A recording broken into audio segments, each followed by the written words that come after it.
Trading the foreign exchange market carries high risk and may not be suitable for all investors trading on margin. Utilizing leverage can carry an even higher level of risk that can lead to a complete loss of investment funds. So before deciding to trade the foreign exchange market or using any of our software alert products, you should carefully and diligently consider your personal investment objectives, level of experience, and risk tolerance. There is a possibility that you could potentially sustain significant loss. You should not invest any capital or trade that you cannot afford to lose. It is your responsibility to be aware of and understand all risks associated with foreign exchange trading and to seek professional advice from an independent certified financial advisor if you have any doubts. Auvoria Prime does not exercise trading authority over your trades. You and you alone exercise discretionary trading authority over every trade. And we are now recording. Here we go. Welcome, everybody. This is not the Hawkeye session. This is the Dante session, but I'm going to use the Hawkeye disclaimer since that's what I have. Entering the foreign exchange on margin carries a high level of risk and may not be suitable for all investors. The high degree of leverage can work against you as well as for you. Before deciding to invest in the foreign exchange, you should carefully consider your investment objective, level of experience, and risk appetite. The possibility exists that you could sustain a loss of some or all of your initial investment, and therefore you should not invest money that you cannot afford to lose. You should be aware of all the risks associated with the foreign exchange trading and seek advice from an independent financial advisor if you have any doubts. This is a live trading room. It is for educational purposes only. No financial advice or recommendations will be provided. Any trade taken during this session is not a recommendation or a suggestion that you should also do the same. Past performance is not indicative of future results. Do not trade money that you cannot afford to lose. And before trading live, always operate with a written trade plan that identifies the rules for entries, exits, targets, and risk management. And just to reiterate that there's several strategies in the back office if you go under the product setups, you can get all the strategies that Nathan has published right now. There is, like I said, there's 8 or 9, I think it's going to be probably 10, maybe even more than that, different ways of trading this AIRO. We're focusing on pretty much just the one simple one, the one that has the highest percentage of reward versus the risk. And so that's the one we're focusing on. As time goes on, we will be showing other strategies as we become more comfortable ourselves with them. And just so you know that if you're really interested and really want to learn this, go through those strategies. And it's going to take more than once or twice. They're not very long, but go to the back office and learn the strategies, and then start looking to see if you can pick them out as you continue your trading journey. And with that, Matt, it's all yours. Perfect. Just sending out the link to a couple more people real quick. What if we started tackling with the basics here, guys? We've got a lot of questions coming about the performance of the VPS. So I got a question here from someone. Actually, how about this? Raise your hand if you've experienced any issue. We're gonna take a shot at it like a shotgun, okay? But if you've had any trouble with your VPS, speed, disconnecting, or whatever, I want you to raise your hand so I can see what percentage, so we can have an idea of if it's kind of contained. Lots of hands. 27, 29, 30, all kinds of people. Me included. So you've had problems this morning? Oh, yeah. Really slow. Find them slower now that I've updated it over the weekend. Last week it was bing, bang, boom. I was flying all over. Now I'm not. Okay. We'll have to get back with tech support on that one. All right. Yeah, we're gonna have to escalate that. Okay. We're gonna escalate that to figure that out. Let me give Bill a little memo on that real quick. Yeah, please. Just say that there's a significant amount of people that are having challenges.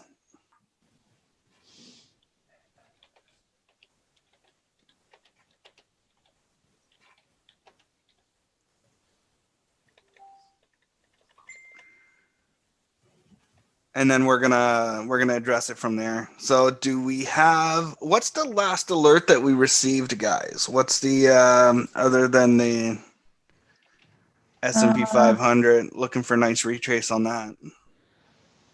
The last alert I received, I think, was the Dow Jones, but I don't think that's what you're looking for.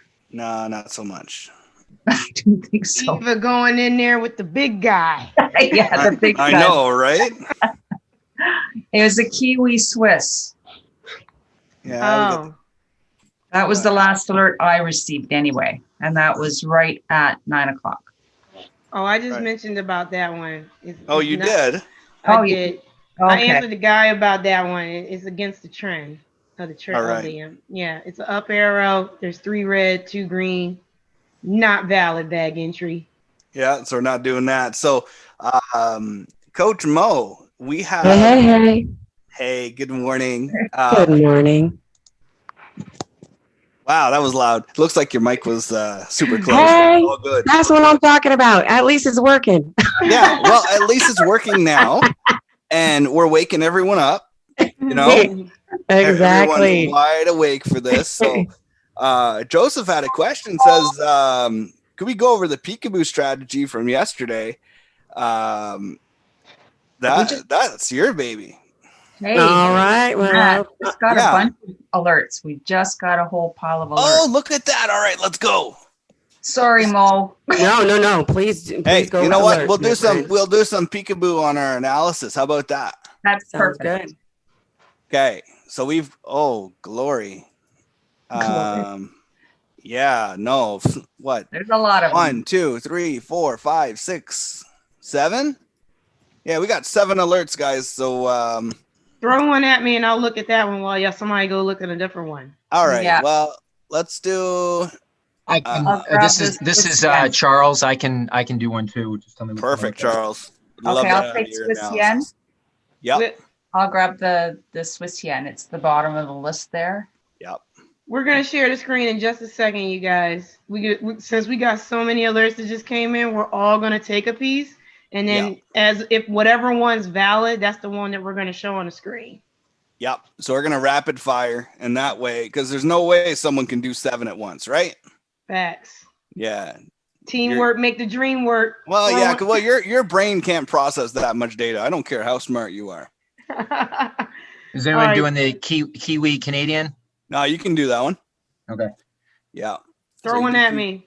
Kiwi CAD. Give me just a sec here. So we got. There's a lot of Aussie pairs. How about Aussie USD, Jackie? You do that one? Sure. We got the Swiss yen. Looks like British doing the US might Swiss have a yen. possibility here. Oh, you're saying GU looks good? Yeah, I think it's looking good. I'm gonna go. Kiwi CAD's too close to resistance. Okay, so we're gonna write that one off. So no Kiwi CAD today. AU Aussie dollar is against the trend. That's a no valid bag. All right. Okay, now the Swiss yen is with the trend, but on the 15, I don't see You see a bounce? a target. It just, but on the 1 hour, the target's there and it's too close. Well, British, Okay. You know what I I said mean? British US is in an Yeah. uptrend and has got room to the zone. So I say So that's let's go British US. Al, you share your screen if you don't we can mind. do that one, sure. British US looks like a And winner I'm gonna here, take a look at the possible other winner. ones here. Anybody should see my Yeah, screen. have a look. Yeah, we got your screen. Okay, we're in an uptrend. We have 1, 2, 3, 4 green. We have 2 red above. I'm zoned out as far as I can go. And here's the arrow. And if we look for the target range, let me move in a little bit. And the range would be from, it looks like we have What do you got? 33 pips to the upside. So that's a go. That's a go. British All US. right.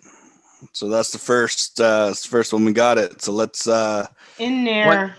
Hey, one thing before you go in with Yes, the sir. GU, it might be interesting to look at Coach Mo's peekaboo thing on the let's- M5. Oh, let's do that. Good Let's do that. point. There's a little Peekaboo. resistance there. Peekaboo. There is a little bit of a zone here. Yep, that's absolutely right. So if we measure the other side of this zone to our target There area, is some we resistance there. still have 25 pips. But we need to kind of get through this a little bit. Now the question is there enough punch? Now we do have this is a strong, I'm looking at this being a strong up, a rally. It looks like it's basing right here. If we can get a close above, I say if we can get a close above these candles right here, if we can get a close above this area right here, I think we might have a trade. That would be a fairly safe bet. You still have to get the, we don't want to take this pullback if we don't have to, but if we can get a close above this line, that gives us another launch to the upside. And you I'd love still to- have room. Yeah, I'd love to see have Mo kind of do her peekaboo analysis. I know she digs into it a little bit more with the candles and everything with that. Yeah. Coach Mo, Go ahead, take it away, Mo. do you want to use your screen, Coach Mo, or do you want to explain it on Al's screen or whatnot? Your choice. Did she leave us? Jeffrey, we're looking at the 5-minute chart at this moment. Maybe that's why you're not seeing the resistance. Yeah, we moved really fast. So Yeah, a lot of people. This is a little go. wedge developing right here. This is a little wedge right here. We have a wedge. Here's our trend line. Here's our here's the top of the wedge. It still gives us room to get into this thing. And this is the British USD. Yeah, and there's notice out there about some major news going on in the next 40 minutes or so. On the British? No, on the US. On the US, okay. Yeah. US went from the strongest pair to near the weakest pair right now. So anything against the US, I'd be looking at taking the strength to the opposite. I'd be playing the US weakness versus the other currency strength. So this particular case, we'd be looking at an uptrend with the British being stronger than the US. So have this thing as a rally-based rally type of situation does fit with that analysis.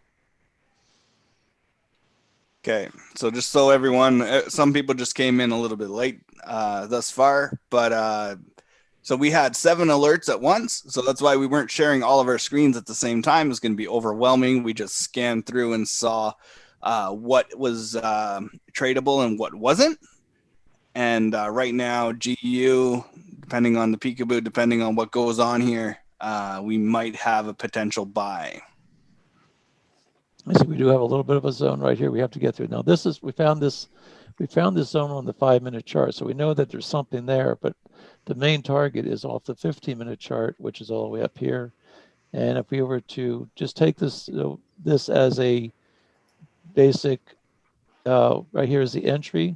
So I'm going to go take this one by here. So yeah, right even entry. with that resistance, right? Yeah, it's we still have lots of room we still have lots of room. So if we take this, and I go. Hear you, Mo.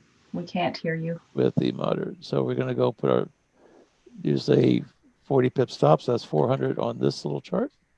Use a 20 pip target, which is 200 on this one. I'm just click the red tab. It puts it down at the bottom in the window. Click the blue tab, puts it in the bottom window, and there's my target. Here's my stop. And I think I'm really okay with even. shrink your stop. I don't think I can shrink the stop. I think I can put it. I don't think if it gets a retracement, even if this whole move here retraced 50% or 60%, I think we'd still be okay. Yeah. So just take a look. I'm just going to take a look at this whole move here. This is the origin of the move, being my Fibonacci line up here. And I think if it were to retrace back to even like the 60%, my stop could still be back under here, but I don't even think it's going to get back that. This is too strong of a move. I think if it comes back even 50% of this move, that would be a lot. So I think you'd be pretty safe having your stop even this area as opposed to that one. I'm going to keep it here, but I'm going to keep an eye on this part right here as far as a possible retracement off of this big move. But this candle being so strong, and it hasn't really retraced hardly at all. We had a little bit of a wedge right here. That gives me the potential of a target being, I think the target's pretty safe target being pretty much up to this where the 38 line is. There's our 20 pips. Here would be a secondary target. I would put the secondary target right about in here. So Still there'd be quite my a bit first of target, room. here be a second target, here be a third target, right like that.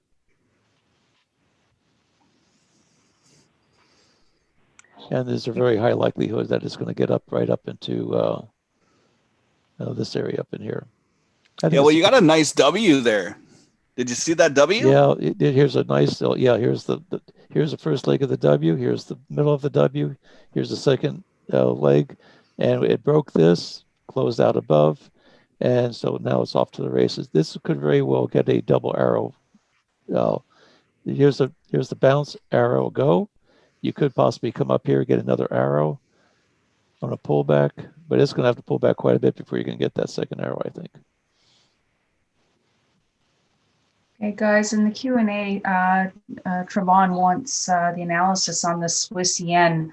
I was kind of hoping Mo would have her mic working by then, because when you look on the 15-minute chart, you can totally get into it, but it doesn't show where your target would be. But if you go down and do Mo's peekaboo down to the 1 minute, you can see that there's not enough room before you hit a resistance zone. I'll go put that one up. Here's a Swiss yen. That's a nice move. Here's another bounce, arrow, go on this one. Now we're looking at, this is on a 15-minute chart. Now here's what we ran into this earlier this morning, where we have, where's our target? We don't know where our target is. So the only place where you can find that target is, I'm going to go to a higher time frame. I'm going to go to a 30-minute and see if I can find a 30-minute zone someplace. And I went to a 30-minute chart. There is a zone. So here's our, this is an area we have to be concerned about. This is where the target's going to be. This is the higher time frame supply zone. And so it's going to have to get through that. Now, from this candle right here to that zone, do we have 20 pips? Because the higher the time frame, the harder it's going to be to get through that area. And you still have 20 pips, but you can see we're already came up to 18 pips and it was rejected. You can see this little candle right here. You can see it was already rejected, came up. So I'd be real careful about taking this one, because on the lower time frame, though, Al, there's a zone even closer. There's a resistance zone even closer. If you shoot down to the 5 minute, 1 minute, that's where you can see the other zone. The 1 minute would be better. That's where I saw the zone was on the 1 minute. It's right there. There's that 1 minute zone. Yeah. All right, guys. So pound US is about to pop. Looks like she might. That was the little wedge that it formed, and now it's going to test the top of a trend line on a 1 minute wedge. So Pound US. Let's go take a look at that. if you drop down, nice down, arrow, and here's our target. And you have a nice little target right up in here. We'll see what happens. Well, it'll be interesting to see if this thing does pull back into our Fibonacci lines and see if it comes back into it. Hopefully, there's a good chance it will. There's a little bit of, you see there's the line right here. If you draw a line, this is getting into some technicals, but you look at the left side of the chart and see, where did the price come from? It came from here, it based, and then it dropped, and it dropped, and then it dropped again. This one came out. We had a little trend line right here. If you look at this from this high to this high to this high, you can draw a trend line. Here's an anchor. Here's a hit. Here's a fake out. This is a fake out. This is what we call a trap right in here. It comes back, breaks out, gets everybody in, comes back, retests the low, and now it's off to the races. Yep. So anyone that's in that one, we're up 5 pips thus far, depending on your entry. This is almost a textbook. This is almost a textbook. Here's where the wedge. Yeah, look at that wedge, guys. Here's the first leg of the W. Here's the middle of the W. Comes back, retests it. Have a slight little slope here, and there's our W. And now it's off. Strong move. This is like a rocket ship. Came in as based, and now it's going to. And usually, what happens, you'll get the length of this move right here. After it bases, it will create the same length again. And this is where that. Now, there's another tool that I like to use almost better than this one. It's called the Fibonacci retracement tool. And that's, let's see if I can find it over here. Tools. I don't know if I have it. I'm not sure it's on here. It's just a matter of finding it. Insert. Fibonacci retracement expansion. I think this is the one I'm looking for here. You have the move up. Didn't do that right. Coach Mo, is your mic set up? Your technical troubles over with, or Can you hear me? I can hear you. You Yeah. can now, yeah. Just as Al's gonna show a little bit of Fibo work. Yeah. Right now, this is where this is the top of the move. This is the first leg of the move, and it only pulled back. Oh gosh, it didn't pull back hardly at all. It's probably maybe not even 10%. The next target would be, you have this leg, a little pullback. The next target actually could be all the way up here past this zone right here. And you can see that you have a nice little wick right here where this zone was created. I would not be surprised to see this thing get all the way up to this zone. Speaking my language, Al. Speaking my language. Yeah, Jackie. That was a tool that I originally showed it to Jackie, and then she was pretty happy with that one. Yeah, I could imagine. What did you say that second target was, my friend? It was well, actually, let's just do the other Fibonacci tool. I can do it with that one as well. So here's the origin of the move. Click. There we go. By my little dots on here. MetaTrader 4, man. Right there. So that's the length of the move. Now the fact if this price came all the way back to the 38%, that would be a 38% retracement of this move. Well, we probably don't even have 25% retracement. The first leg from the retracement to the next leg would be the same distance or more as the first leg. So if it came back to the 38%, the zero would be your first target based on the strategy, but the next target would be from the 38 to the next 38. The fact this thing pulled back even less than that, I would be looking at pretty much of a one-to-one retracement. But the one-to-one would be pretty much right up, just a little bit above here. Actually came up right about to the top of this zone, which is right where this pivot point is. And looking at this from a technical standpoint, I can draw this. This was the last significant high. Here's the trend right here. Here's yesterday's high. Here's the pivot. Here's where the breakout is. Here, look, you can see here's an anchor. Here's a hit. This one came up and stopped right here, pulled back a little bit. Now it broke. Now we've got a little bit of now it's on its way up. This will be now the new support. You can actually move your stop. I can even move my stop a little bit closer. I thought I would probably, if I wanted to move my stop, I could move my stop to this level. I'd like to keep it right below where the moving average is. You can maybe move it up just a little bit.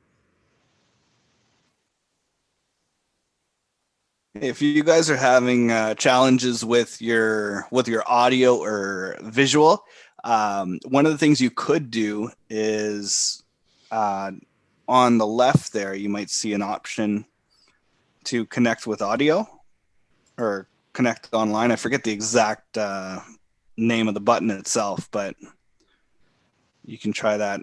Regarding your remote desktop and your system and whatnot, we're going to send out a message to IT support and Bill, and we're going to find out. So we're believing, okay, now we're in this trade. We're believing that you guys have all reset your VPS with the button, right? Pressing the button, not just turning it off. And then that you've also gone and actually, I really like this trade. I'm stopping talking because we're making money. How about that? Yeah, there we go. Go, GU, go. Yeah, man. And I said, I go for 20 pips. If it comes up anywhere near that, and I would not be surprised to see it. These prices break that top. These prices move in 7 pip increments, and there's a reason for that. So let me just see here. The British US, let me double check that.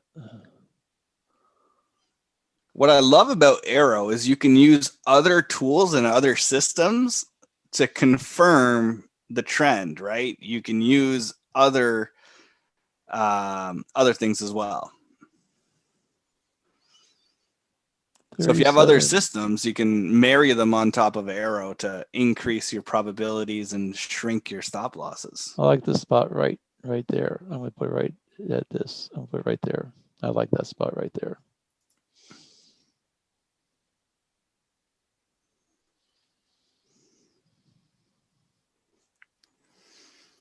Blue eye, Al. I already moved it. Yeah. So you got that trend line. Is that what you're saying? You're putting yours. That's basically going to make you have almost a risk-free trade, isn't it? Yeah, I don't like moving my stop. I mean, once you get profitable, I mean, it's not bad to move it to break even, but there's a really good chance that you'll just move it to break even. That's what you're going to get. You'll get a break even trade. Yeah, that's true though. You usually get, because price moves in waves, right? Yeah, moves and waves. It'll come back. It's going to come up. Let's see, how many pips is it up from this break? From the break of this. Now, we were talking about wedges, though, right, Matt? Yes, sir. About the let's just measure this from here to here is 49 pips. Come on, guys, 49 pips. So from the break to 49 pips up is right about there, which is right near that 62. That would be could very well be the secondary target of this. Nice. Well, I've got a target at 37.20, and I'm going a little longer. You know, if you guys are already in this and you guys took it, you guys already hit and take profit at 20 pips, right? You made your. This is my 20 pip take profit. Now remember, it's going to have to go through this by the spread. Right now we have about 1.5 pip spread on this, so it's going to have to go through at least 1.5 pips before your target's going to be filled. So if it gets up here and starts getting a bounce, then you may want to just click on that little X with that one click trading. Click on that little X and that'll take it right off that'll close you out. Right now, it still has some pretty good strength to the upside here, but I still think you're going to get a bounce at around the 37. I got the green lines at 37.14.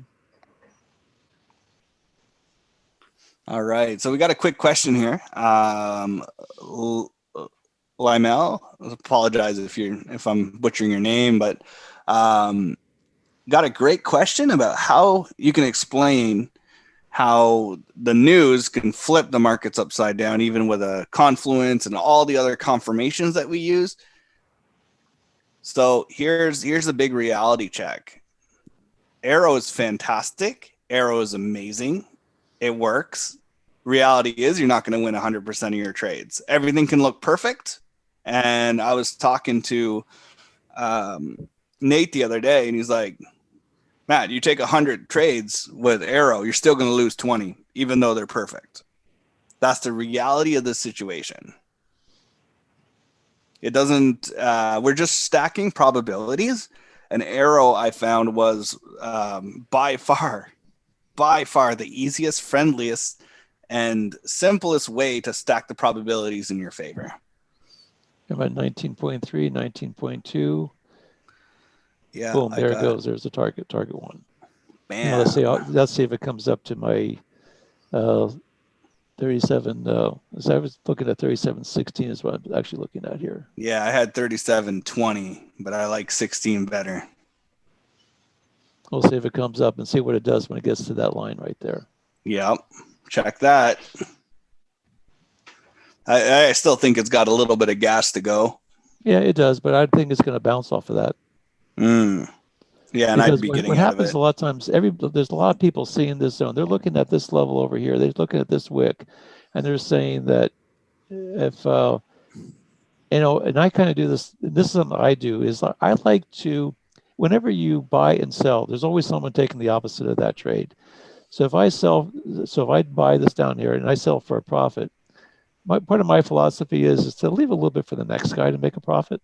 May not be much. I want to get 90% of it, but leave enough so that maybe someone else can, maybe whoever takes the opposite of that trade has a chance to maybe make some money too. That's just me. Leave a little bit for the next guy. Yeah, no, you're fine.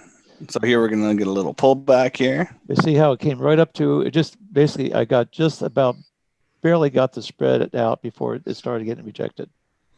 Now I'm sure that the trade that I took is what caused that thing to pull back because it. Yeah, absolutely. You know, we know you're playing with some big money, right?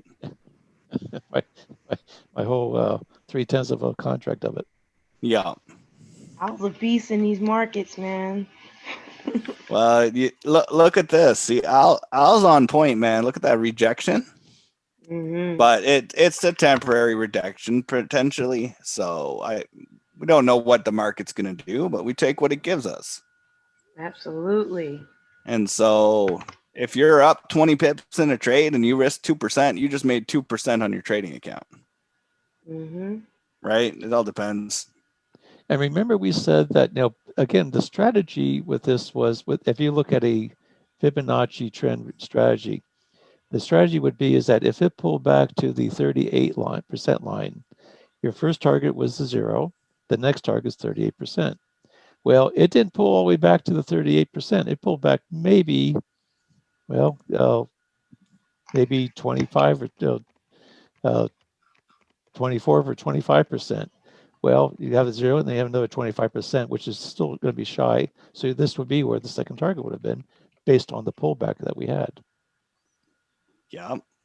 So we've got 3 more alerts. We've got US CAD. Let's take a Might look at be it. interesting.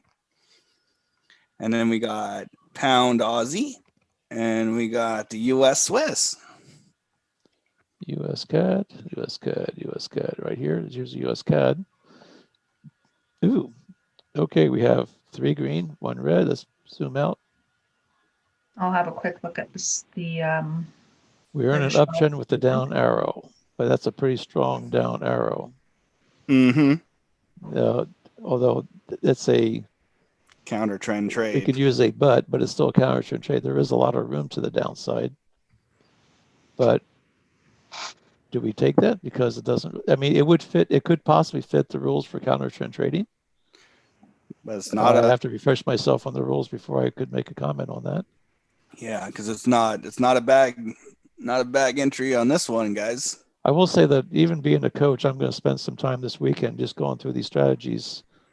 As I know the strategies exist and I start looking at this, I want to make sure that I understand it before I start taking the trades or before I start teaching these trades. Mm-hmm. It does fit the rules of the counter trend, though. But this looks like a nice. This has a little bit of the same opposite effect of what the British U.S. did.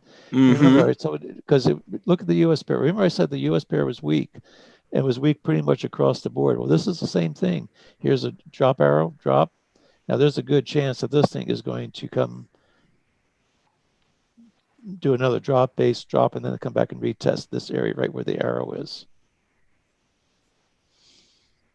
I would not chase this trade right now. First off, it's in the wrong direction. But now we could probably even we're in an upward trend. Let's put our Fibonacci on here. Oh, Jackie, you're gonna Jackie, go from help me out here. Huh. Here's our Fibonacci. We're in an uptrend. Here's our pullback. We crossed over our moving average. We pulled back. Now we're pulling back right now from here's the origin of the move.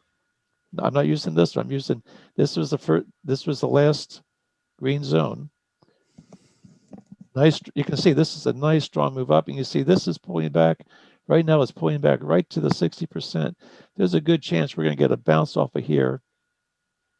And then we could, if we took this trade as a Fibonacci trade, Jackie, what do you say about this one? You're the one that knows this one. Oh, you're my go-to person on this.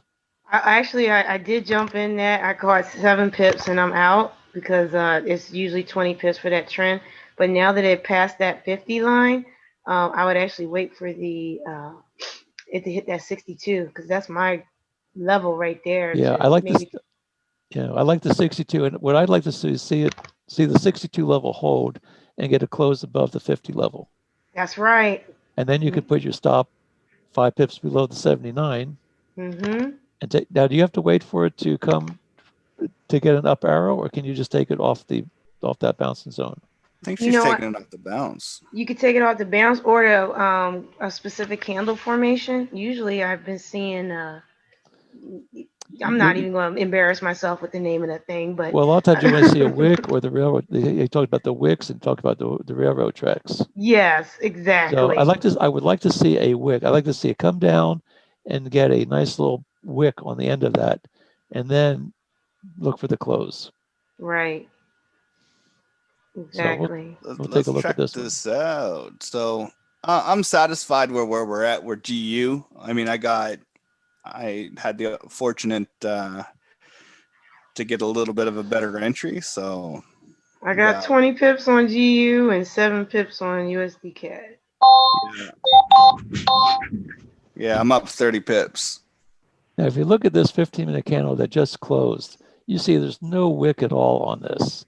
Now, you probably would expect I expect to see a little bit of a pullback, but the fact this doesn't have a wick on it, I'd expect a pullback and then wait for it to come back down. And it may come back and test it here, but I want to see a wick, then a crossover, and some green, and actually be looking for a green candle. This area would have to be taken out. But the fact this has no wick at all on it, that means it still has a lot. The buyers haven't come in yet. So we're still waiting for the buyers to come in. And you'll see the buyers come in, like right here, where you see that little wick right here. So I expand this out. They came into this 50 pip line. It went down. The buyers came in right as it penetrated that. Came back in, couldn't hold it. Got the down arrow, which is really right here where this thing was entered. Let me put our objects in here. So we have the open of this trade was pretty much right at, this is which one, the US CAD. What was the open on that? Let's just call it 2833, and we'll tweak it here. Hey, that GU, we caught the bottom of that, eh? It's pretty impressive that we caught the bottom of that thing. This is the entry. This is where the arrow was, pretty much right on that 38% line.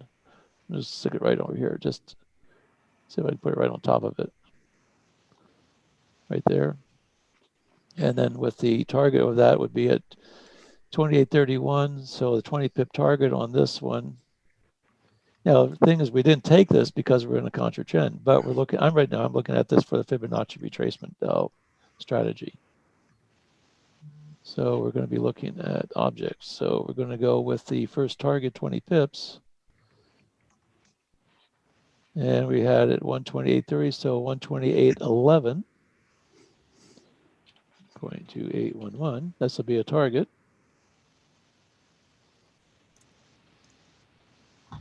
Which we would have hit the target with that. But now we're starting to see a little bit. We had a drop. Here's a little bit of base. Here's another drop.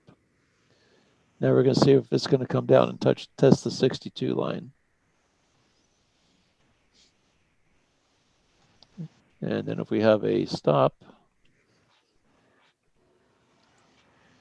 Yeah, there's a percentage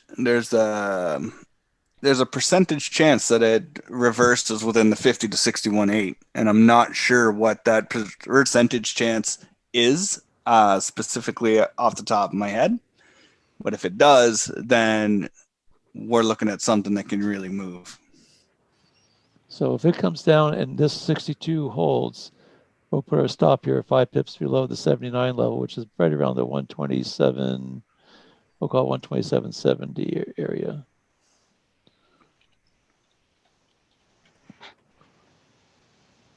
And so we got 73 would be 5 pips.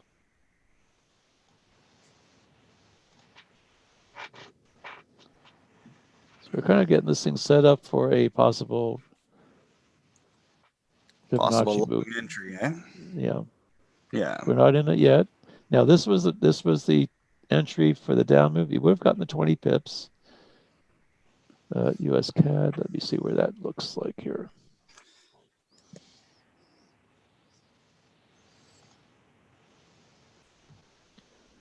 And I would expect a bounce possibly right around the 128.02 area. So I'm going to move this to 128.02.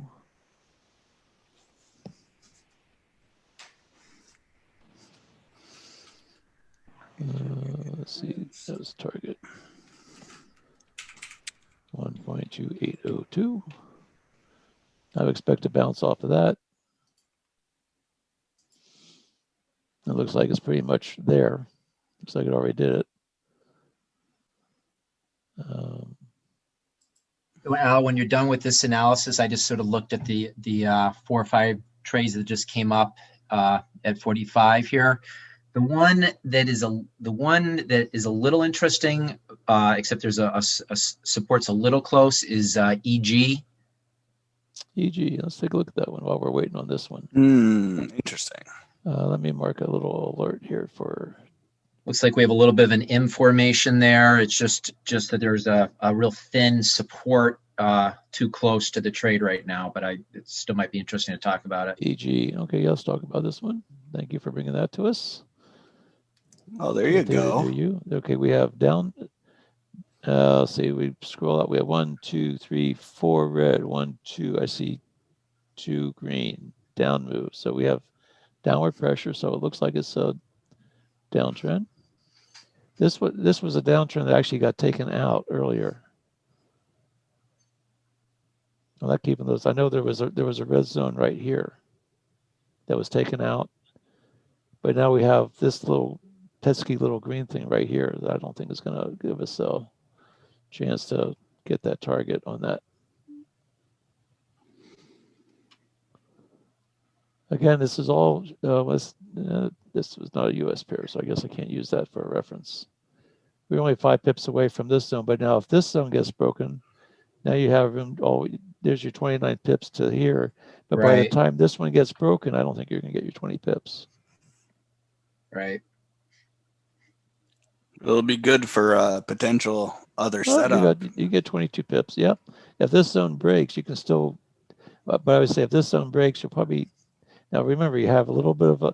There is an origin of this up move.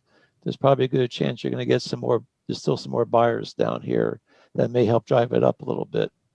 But if all the buyers down here all chewed up, then it's going to be coming down, looking at probably this area, and then this area next. It's going to have to get through. There's a little bit of a problem with this, I see, because this is the beginning of the big move up here. You got a beautiful M formation there. That was a nice. Yeah, this is. That's why I wanted to look at it. That yeah. The second top doesn't hit the resistance there. Is that how important is that? You know what? I'm not really worried about that. Yeah. See, one thing I'm looking at with this one right now is I'm looking at this low to the M, and we have to break. So right now, this thing coming down. If it comes back and retests the trend line, then you'd have a nice little shot on coming down. Here, let me share my screen on EG. Okay. Okay. I got something. I'll stop sharing. That excuse me. Sorry guys. My voice is failing me. Let's swing that out here. So this was a trade from the other day, from yesterday or whatnot. So we had a wedge. It broke out of the bottom, kind of gave us a head fake, and then came and hit our take profit. Here, check this out, guys. We've got something interesting. I drew a trend line from here. So we've got, I can line it up a little bit better. So bounce, bounce, bounce. Okay, now we're good. Now it slices through price here, but the wick that comes up and rejects the bottom of this trend line, this means that the support now became resistance. So potentially we could be looking for a stronger downtrend. but we'll see what happens. But if that wick holds, that's not an insignificant wick. And that's just what I wanted. It came right up to the trend line, didn't it? Right on there. And that's the same trend line that was here. Okay. 1, 2, 3 hits on the trend line. It's a solid trend line. It then slices and comes back up and tags it and then rejects. So it might continue going like this sideways, but it could continue and drop or whatever. But that's not an insignificant hit. And I just wanted to show you guys that, how you can use trend lines to confirm or bring a different view into what your trade is. Yeah, that's pretty cool. That's pretty cool how it literally hit it right on it. And it knew. Like, I'm so convinced because I've seen it happen too often, right? Like, it's you know what? Here, let's try something else. Now, this might not work, but whatever. Let's try it. So here's the break. If that is the true break, then great. We might end up back down here. But look over to the left where that end of that stick is. Look over to the left and see where the origin of that. There was a hit off the trend line. Down a little bit to the left. Over to the right. A little bit more. Oh, here. More, right. One more. There you go. That one. Yeah. That's probably where the target will probably. That's a good possibility that'll be the target. But the next pivot hit that you have on that trend line, Matt, that would be you may get a little bounce right off of that. Yeah, you're gonna get. I could see some rejection, but these are some big candles. These are strong candles on the way down, right? You got the angle of those candles is significant. That just shows agreed downward strength. That's a falling knife. Agreed. So just a little bit more interesting things going on here. So I'm going to stop sharing for a second. I'm going to go check some more things on my end. If anyone has anything to share, maybe another alert that they were doing or whatnot. But I'm going to keep it on top of the questions in the question box. Oh, I know people. Oh man, you know what? We couldn't do these calls without the support of the panelists, and I really appreciate everyone that's on here helping out and answering these questions. And yes, it is very we are very well aware regarding the challenges with the VPS. So we're going to escalate that. There's a question going over the peekaboo strategy. I think we've already talked about the peekaboo strategy, I think. A little bit. Excuse me, a little bit. Coach Mo, how's your audio? Maybe it's not. Well, we could go to Ian, who asked a question back in the earlier session, and we didn't get to it. So he's posted again. And what he's saying is, when looking for a trade in a Fibonacci, when examining a rejection candle, if the wick end or body go through a level but pull back and complete, is that accepted as a rejection candle?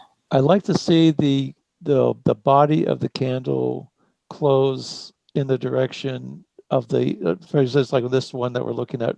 Who's sharing right now? Anybody sharing? Nobody's sharing right now. Yep, let me share here. No, I'm not. Let's see if we can address that here. When we, for example, let me see if I can find a good example here. You can see like this little candle, if I scroll in here, this candle actually broke the wedge. And actually this is probably where it actually formed one of the lines, but we'll just use it as an example. It had a wick, but the body closed inside the wedge. And it was rejected. This one came down, it hit it, but it didn't even penetrate it. This one penetrated and closed below the wedge. Once you get that, then you're waiting for the pullback to retest the wedge, the trend line. Once you get that pullback, you can do one of two things.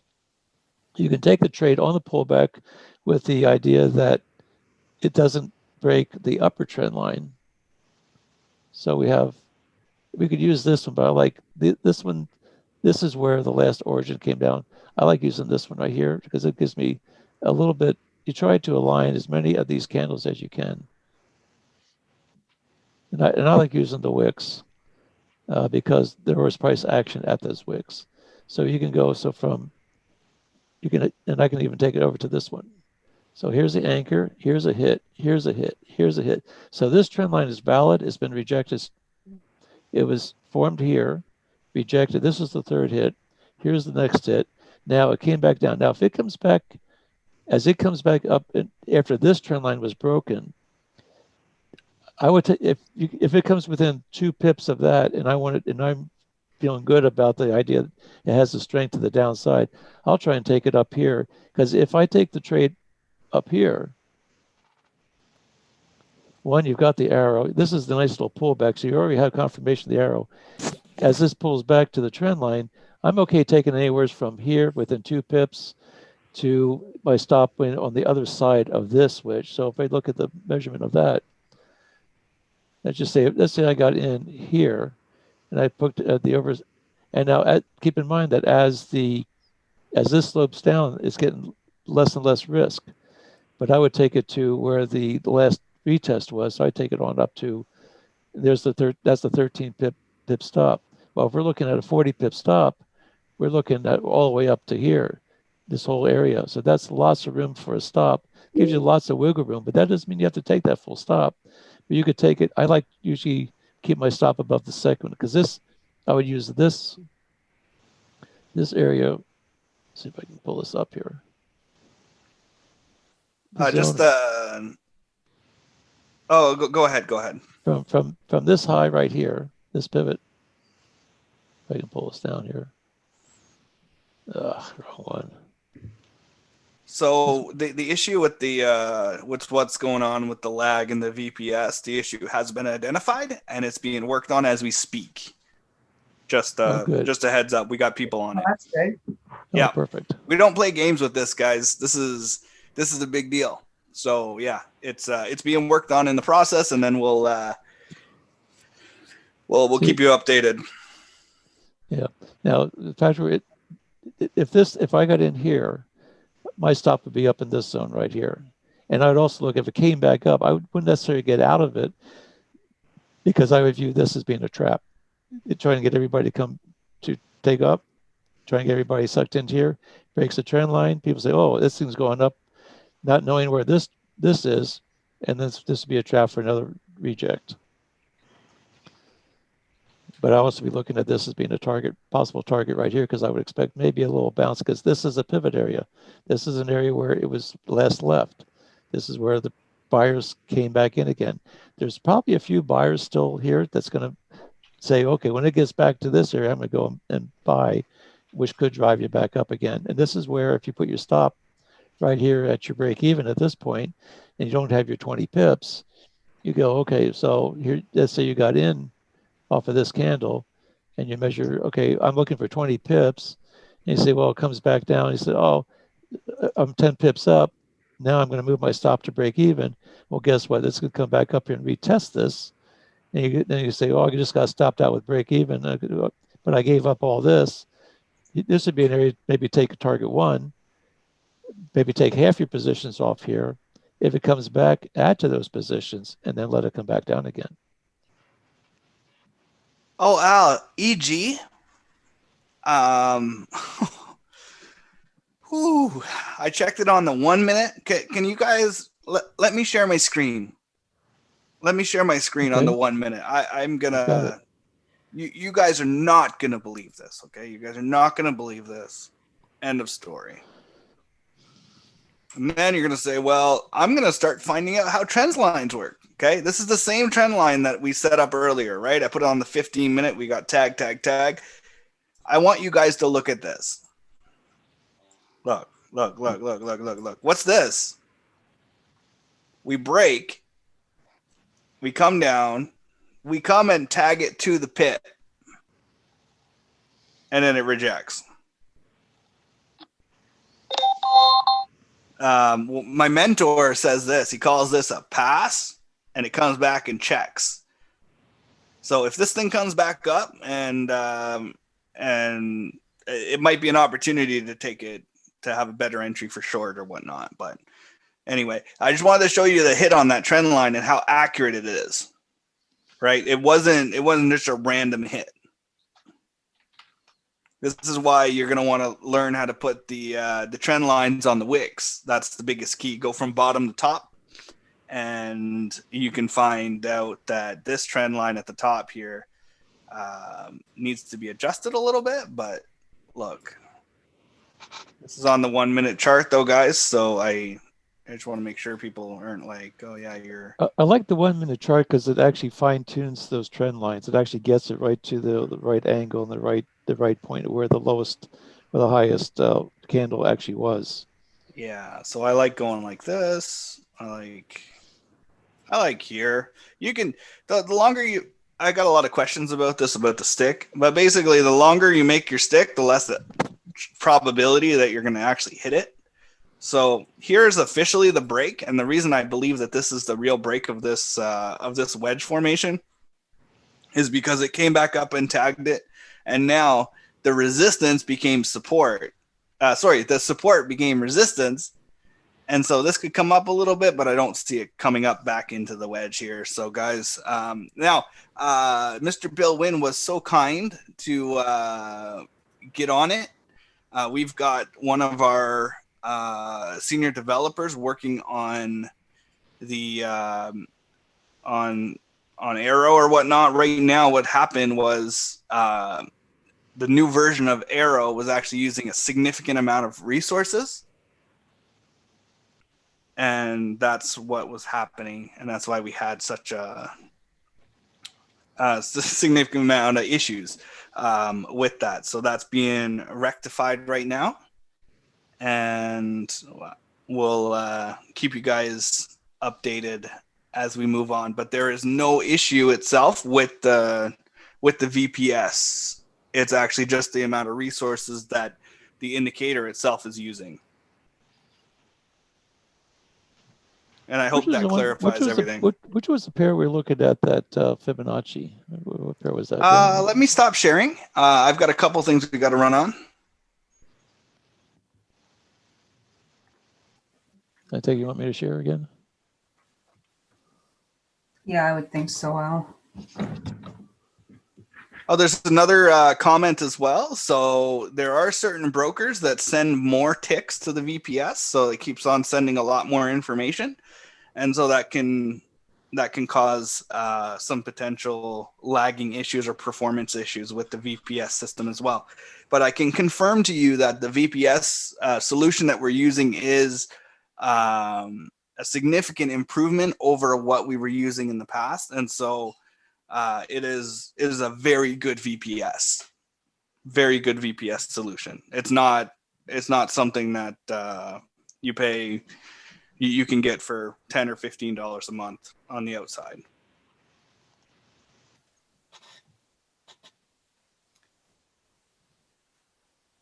You can see here was my green line. I was saying that I was expected it to come down. It came within, well, you can see it came very close to tagging that line and was rejected. These are all little wedges right here. There's a drop. Here's a little wedge. Here's a little wedge. Came up, retested it, dropping again. This is not done going down yet, although it is starting to lose a little bit of steam. Now, will it come and hit this target? It's anybody's guess. But we did get a little bounce off of that. It wasn't a lot, but it was, let's see, what was the, let's see what's the price on that one.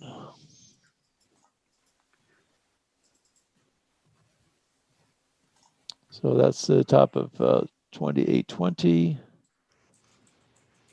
I said I was looking at a bounce off of 2801, and it bounced right at 2803. It was in 2 pips of it.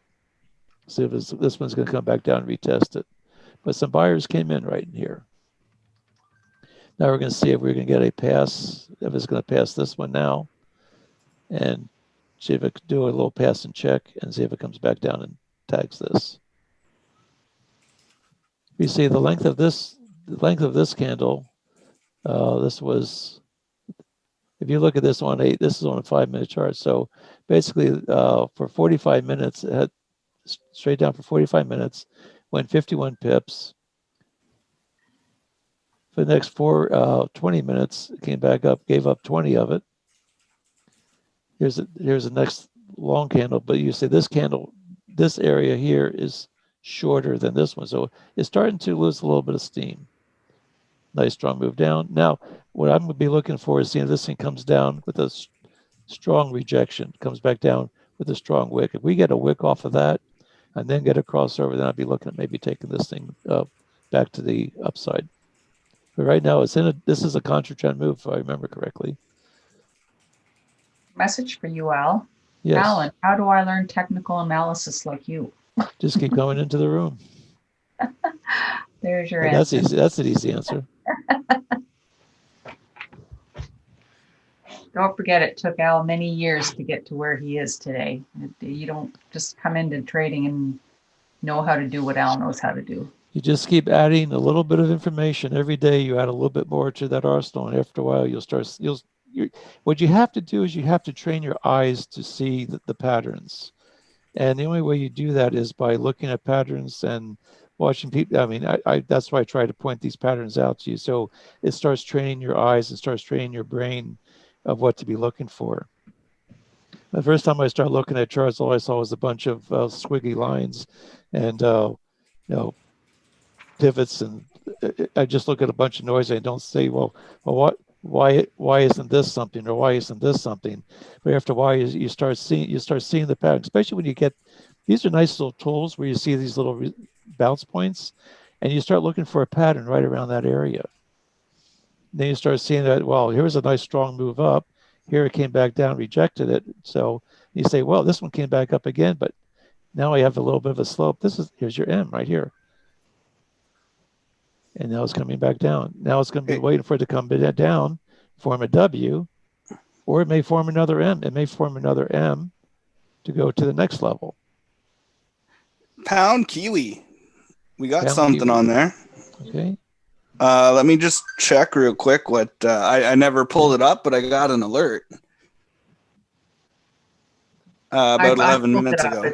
It's a no trade. Okay, I missed that. I was talking. That's okay. I had a quick look at it, and there was nothing worthwhile. Now this was an arrow, I believe it was off the 50-minute. I just zoomed into the 5-minute to see, so you can see these price action. But if you get the arrow on the 15-minute, there's nothing wrong with looking at the lower time frame to see what it looks like under. It's like looking at it under a microscope. Then you can get to see these patterns a little bit better. When they're all scrunched up, that's been the official term today. Scrunching the chart, I believe, is our new. That is the official term. It's the official term we now call scrunching the chart. Scrunch it up. Scrunching the chart. But you move it out, and folks, I just found out how to do this today. This morning. If you take your cursor on the bottom, left click, and just scroll it back and scroll it forward, you can expand it that way. Oh, look at that! Learning some tricks with MT4. Yeah, it's officially called scrunching the chart. You can scrunch it from the bottom, or you can scrunch it from the side. You're making me happy.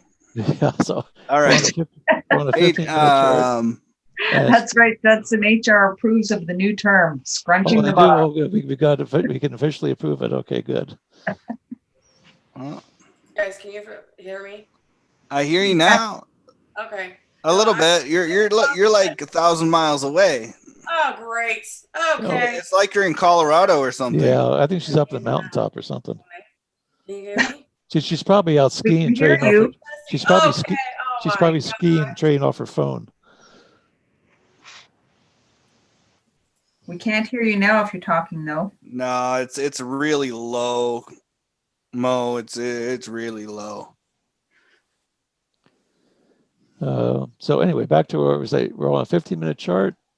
There's nothing wrong with looking at it from a micro standpoint, just zooming in one more level.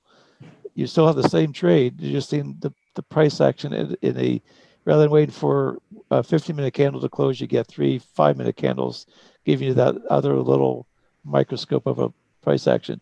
I caution you, I like the 1-minute chart, but on the same token, it starts playing with your head. If you're in the trade, and because you're going to start seeing a 3-pip move is going to look like a huge, like one of these, but it's only 3 pips. And you start thinking, oh, there's a big move, but it's really not. It's only 3 pips. So I caution I like using the 1 minute to tweak the trend lines, but I prefer to use the 5 minute or 15 to actually take the trades and to and with the system that we use, 40 pips top, 20 pip target, it just set it and just let it go. If So you went Euro watch it, GBP short. Excuse me. which one? Euro GBP short. Did you take that? I don't think I did. If I did, I'm not in it. I don't think I did. Euro GBP. Let's take a look at that. Guys, I just want to remind you all that there is almost 200 of you in the group right now. So I know you want us to look at a bunch of your pairs that you're throwing up there, but sometimes by the time we get to them, it's like 20 minutes or more have gone by. So we apologize if we can't get to them all. Yeah, we're trying to get through them as efficiently as possible and address all the questions and stuff. So just keep in mind that we're not ignoring your question or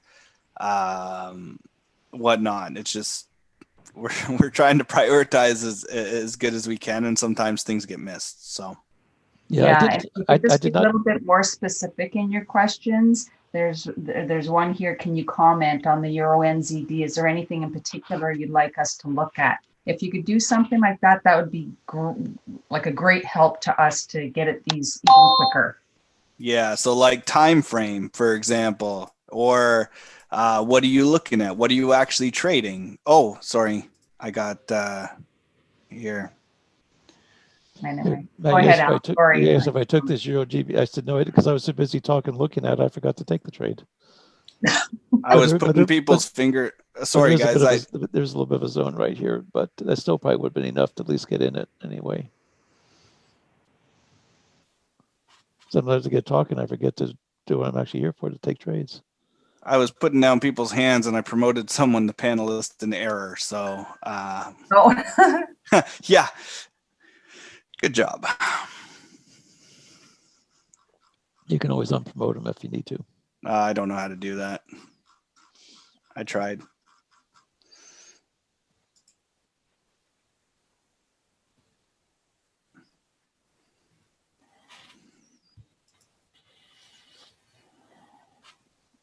Give me just a sec here. Okay, so Ian has asked a question. I guess it was the last one that we were looking at before you moved, or was it the Euro GBP you were looking at before we moved over to EuroCAD? Oh, EuroCAD. He's asking, so if the red in that red candle pulls back and completes above 62, is that an accepted rejection? So I guess it was just a continuation of what we were already talking about on that particular chart. Holy smokes. Did you, how many people saw that wick on the pound yen there? That's I've got a 50 some pip wick on the 15-minute chart on pound yen. Pound yen. Wow. Yeah. Let's take a look at that. That's strong. That's really strong. It makes me actually want to go look at pound yen just for pound yen. I'm not seeing a wick. What time frame are you on? Oh, 15. I don't see a big wick. No, I see a big strong move up, but I don't see a wick. Oh, maybe it's my broker feed. This is trading view. Yeah, I don't see it. Oh, it's forex.com. Okay, hold on. You know how brokers like to manipulate price, and that's why you want to make sure you're trading with an A-list STP broker. Yeah, no. When I went to another broker feed on TradingView, there's no big wick. So, okay, forget what I said. It is a very strong candle, though. So strong series of candles on this one. This thing's been going just straight up all morning long, basically, for the last couple hours.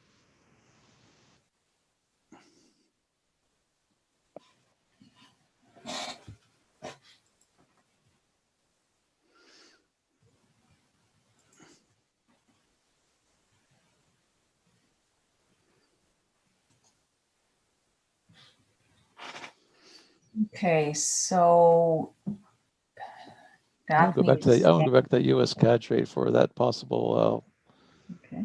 Fibonacci. Okay. We're keeping an eye on this. I'm just waiting to see where the turnaround point on this thing's going to be. Again, you don't want to be, I mean, this was a nice little, it was a counter trend trade and we had plenty of room to the downside. I did like the fact that this thing had a nice, it was moving real strong down. But again, I didn't take it. I'm looking more for the Fibonacci retracement on this. But you can see it's already coming into this is really a strong retracement because look at we're coming down to the 79% loan zone on this one.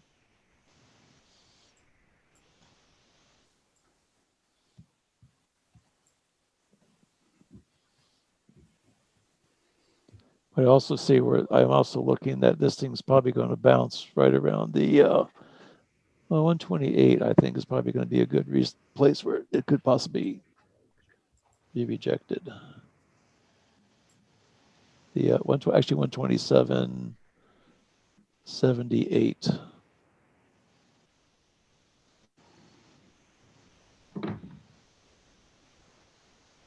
Which is pretty much right where this fib line is.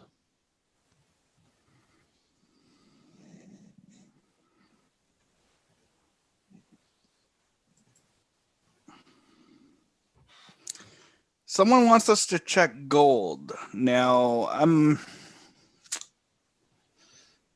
That was an hour ago. Oh yeah, we can't do that. Sorry, guys. That's what I'm saying. Yeah, like, and No. you're good. It's kind of difficult because there's quite a number of you like throwing pairs at us. So it, just so you're aware, we're trying, but it's, difficult to get to them all in a timely manner anyway. Coach Mo, is your audio back? There's something I want to show you on the US CAD trade here. Remember we were talking about the Fibonacci retracement. Also, what we're looking at, here's a institutional level. Here's a 62 moving average level. And I'm looking at this thing to come down and bounce right around this point right here. Guys, can you hear me now?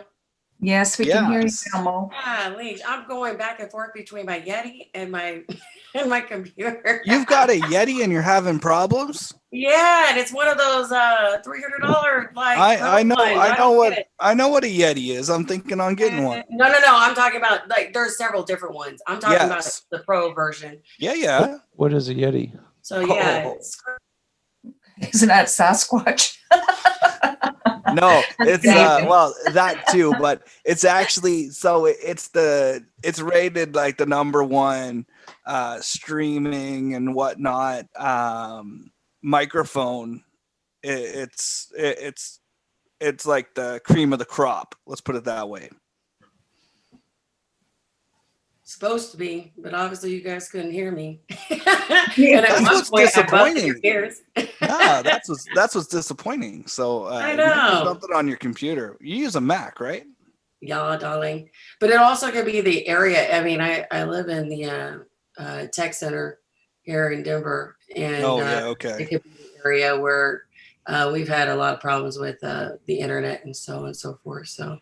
Hey, we got a shout out to Mo that your peekaboo technique on S&P 500 made some killer pips there. Yeah, buddy. Yeah, Martin made some pips on that. Yeah, peekaboo. Yeah. Actually, I just wanted to talk to Cody for a second. He's talking about AIRO being kind of whack. Yeah, they found something that's affecting the VPS and making things kind of slow, and the alerts are lagging on some people's VPS and that type of thing. So they're working on it right now. So just so you know, that's what's going on. Yeah, so that's being resolved as we speak. I've been in communication with our head of technology. So as we were on the call and I was kind of off and on, I wasn't just sitting here doing other stuff.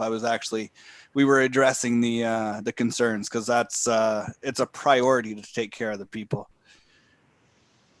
Well, can I talk about, there was a statement that was made earlier about how can I be like Al with this technical analysis. Guys, all you need is AIRO, honestly.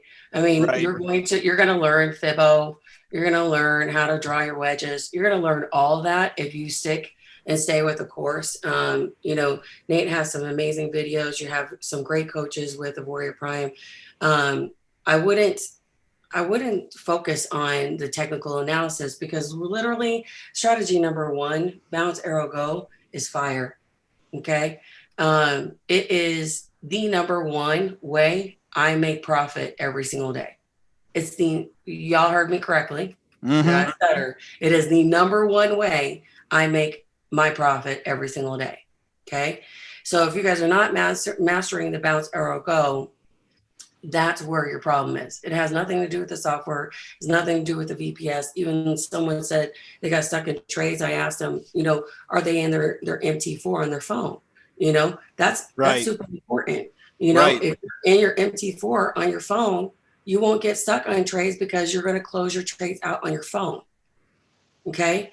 So, you know, I've always been in personal development. And one of the things that I've heard many personal development coaches say is that we are the creators of our own universe. Even when things go wrong, it's not how it's not what happened, it's how you respond to what happened, right?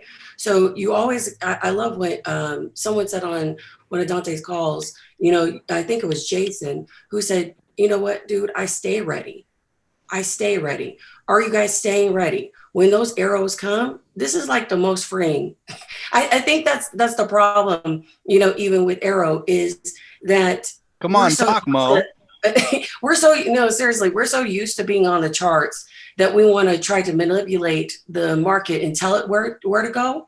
We need to hear where it's going to go. And guess what? Nathan created, I'm sorry, I'm about to get emotional, guys. Nathan created a software that gives you notifications, okay? You don't have to be sitting in front of your computer 24/7. Bounce, arrow, go. Use my peekaboo technique and you will save yourself a lot of headache, all right? His software is just too powerful. I answered somebody's question and I wanted to elaborate on it because they asked me, well, why is it that you know, zones pop up in the lower time frames? It's because it's painting you a picture of what the crowd is doing overall. Guys, that's like, there isn't a better crystal ball to have. AIRO is your crystal ball, even though it is, you know, obviously none of us here know the future, nothing. You know, that's the reason why we say, you know, our profits don't equal out to, you know, future results for you and future results for us, you know. But I promise you, you do bounce, arrow, go enough times to see where the trend is going and feel the pulse of the market. I promise you, there is nothing you can't do with AIRO. Like the whole Fibonacci, the whole trend lines, the tracing of, you know, what is it called?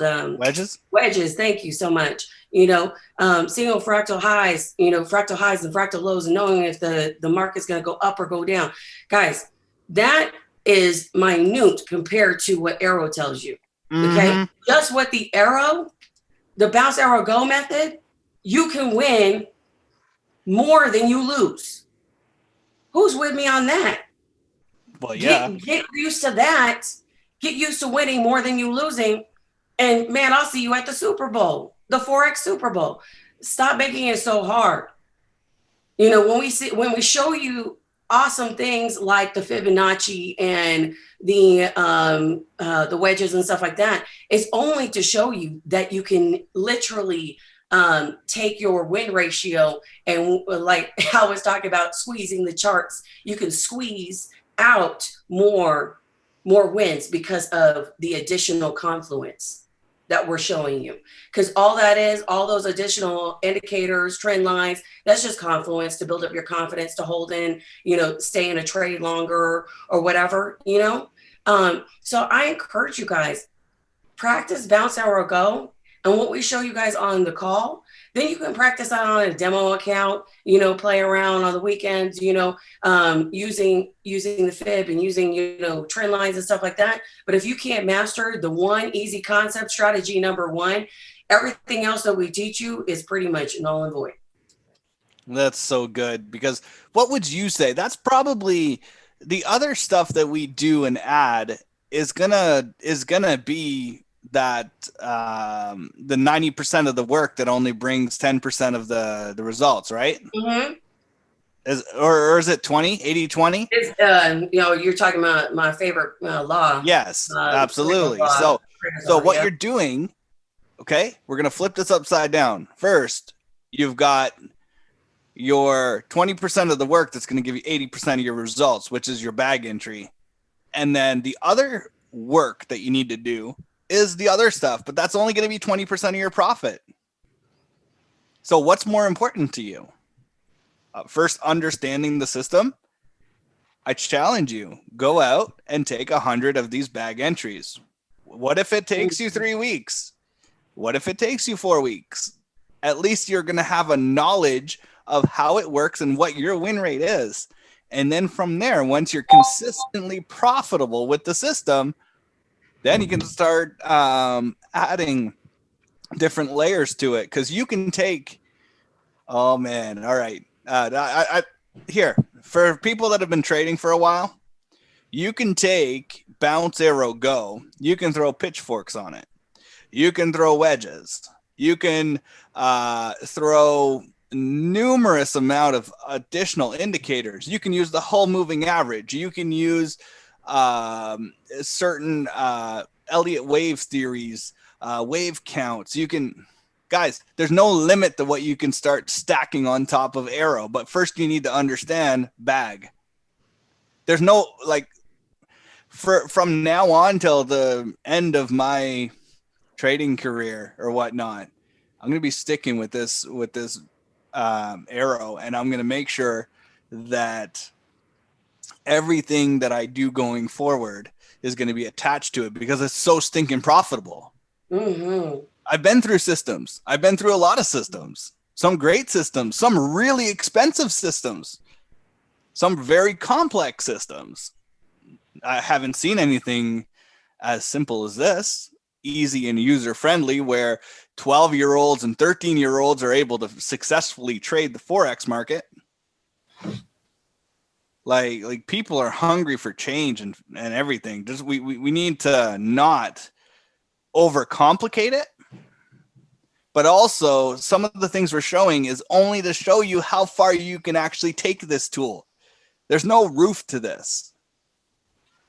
Look, hey, Matt, when you look at some of the Forex traders, on the social media platforms that we know of, it's crazy, because what you'll find is that they all talk about price action. Okay. Because price action is the number one way to figure out where the market is going. So, muy importante. Make sure. The Spanish now. Soy Boricua y Mexicana. But look, it's very, very important, very, very important for you to master the bounce, arrow, go. You don't master that, I don't know. We can't help you. that's just you all need to go through the videos. You got to go through the videos. They're all in the back office. What are you going to do instead of watching Netflix and playing video games or whatnot? Go through the videos. They're not super long, loaded with value. So then you actually keyed in on something, huh? You said go in and make 100 bag trades. B-A-G, not bag, B-A-G. Go in and make 100 bag trades, and then not just make them, journal them. Okay. Yeah, observe what's going on. Go see the ones that failed. If in fact, and you want to take things to a whole new level, because the fact that these zones do repaint, if you want to take things to a next level, you go and you take screenshots of your trades as you enter them, and then where they are, and you put. Actually, here, let me show you what I do. How about that? Because I have my trades journaled, and I know what ones failed and what ones didn't. and the reason they failed. And sometimes it's my fault, right? Sometimes I messed up. The system didn't mess up. But sometimes I can have the perfect entry, the perfect setup. Everything looks beautiful and it still fails. Guess what? That's part of the ratio. Because I took so many of these trades, I'm not worried about the ones that don't go. Come on. It doesn't matter because I'm going to take the next 10 and 8 of them are going to go. You're not going to win every trade you take. Not with this system and not with any other system that I've ever seen. And if you do have a system that you win 100% of the time, you send me a message and you will get paid significantly. Shoot. I think, we touched on this yesterday about, people treating Forex like, a casino. Don't treat it like a casino. The reason why none of your coaches are in casinos right now, putting our money on the table is because Forex is very much calculated, right? And one of the things I shared with someone, if you guys want to master one strategy, I definitely say beyond, bag strategy, it would be the Fibonacci. That's what actually took my trading, also to the next level as well. But with what I'm going to say, basically you have to go in with the end in mind, right? How much are you willing to lose? And when you practice AIRO, the bounce AIRO go, practice on a demo. Yeah, babe. Demo. Remove the emotion from the thing. Remove it. Because humans, okay, unless you're a psychopath or you're broken, there are emotions tied to the vast majority of things that we do. And if you're removing the emotion from what you're doing by using monopoly money, as I like to call it, then you don't have to worry so much and you can actually observe much better. I have a mentor of mine and he's like, Matt, 500 demo trades before you go live. That's setting the bar because you don't want to be going in a trade, hoping, wishing, and praying that it's going to go your way and lose money that you can't afford to lose without you knowing what you're trading. And just because Coach Mo or myself or Al or anyone else on the panel or experienced traders or whatnot say that it's an 80% win rate, 20% loss rate. Well, guess what? What's your win rate? You can't compare your say for example, you're fairly green, okay? You've been trading for a month or so, or maybe a couple weeks. All you need to do is bags, master bags, and then you're gonna accelerate. Now I'm getting emotional because I spent 4 years trying to learn to trade Forex. Okay, 4 years. Thousands of hours, 5,000, 6,000 hours of chart time and analysis and calls and tens of thousands of dollars, okay, to learn the trade. I never had a tool like this. I never had a tool that was so stinking cut and dry that said, red zone, AIRO, take the trade. Hey, Matt, I have a quick question. There's a lot of questions in the chat box about if Mel could go over her peekaboo strategy again. Yeah. Overwhelmed. Hey guys, it's funny. So with the peekaboo strategy, what might be an interesting chart right now, if you go to the pound GC, if you look at the 15-minute, it's not a trade. There was an error that just came out. It's not a trade because we're a little too close to resistance. But if you go to the peekaboo, if you go to the M5, it's a pretty cool example of how great that peekaboo strategy can work when you look at the M5 compared to the M15 on GC. So it's out. The pound Swiss. Yeah, pound Swiss. Pound Swiss. Okay, I was wondering what's the pound GC. Yeah, I know. I was struggling to find Swiss. I got your back, Al. So what, Mo? Do you want to take the chart, Mo? Go ahead and we'll use your chart. I'm in some trades, boo. Okay, all right. Of course you are. So always. Going all the way up. Nothing can stop me. Right, okay, my love. All right, so bounce, arrow, go. The first thing I do, guys, obviously, I follow Nathan's rules, right? Did it bounce off a zone? Are we in? Yes, it bounced off the zone. Okay, and are we in the trend direction? Is that arrow in the trend direction? Yes, we are. Yeah, we are. Okay, we have two in the right direction. Let me just double check that. Just double check this real quick. Yep, we have more green than red, so we are in the right direction. We have an up arrow with an uptrend. Okay, and go then ahead. do me a huge favor and measure from that next candlestick to the zone and tell me whether or not we would get in. I already know the answer, but go ahead.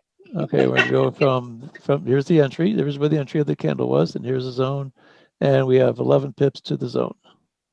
Okay, so that's a no go. No trade. But let's just say for the sake of our attendees that there was no zone right there. Okay, I want you to drop down to the M5. Okay, let me go and put this right where the zone, right where the entry was, right at that blue line. Go to the M5. Okay, you can clearly see if there was no zone on your M15, okay, there wasn't a resistance zone, you can clearly see on the M5 there is, right? Because you can see that same 11 pips, the same 11 pips from this area. Whoops, I just missed it. So we're looking at 11 pips. There's no movement. So this is pretty much where actually right about here is where the other zone started. We said 11 pips, I believe, when we put it on the 15-minute chart. This whole red zone wasn't there. This one was still right around in that area. So, go ahead. Oh, no. I'm just trying to show you guys what is possible with AIRO. You know what I'm saying? I mean, it's freaking insane to see how powerful AIRO can be, you know?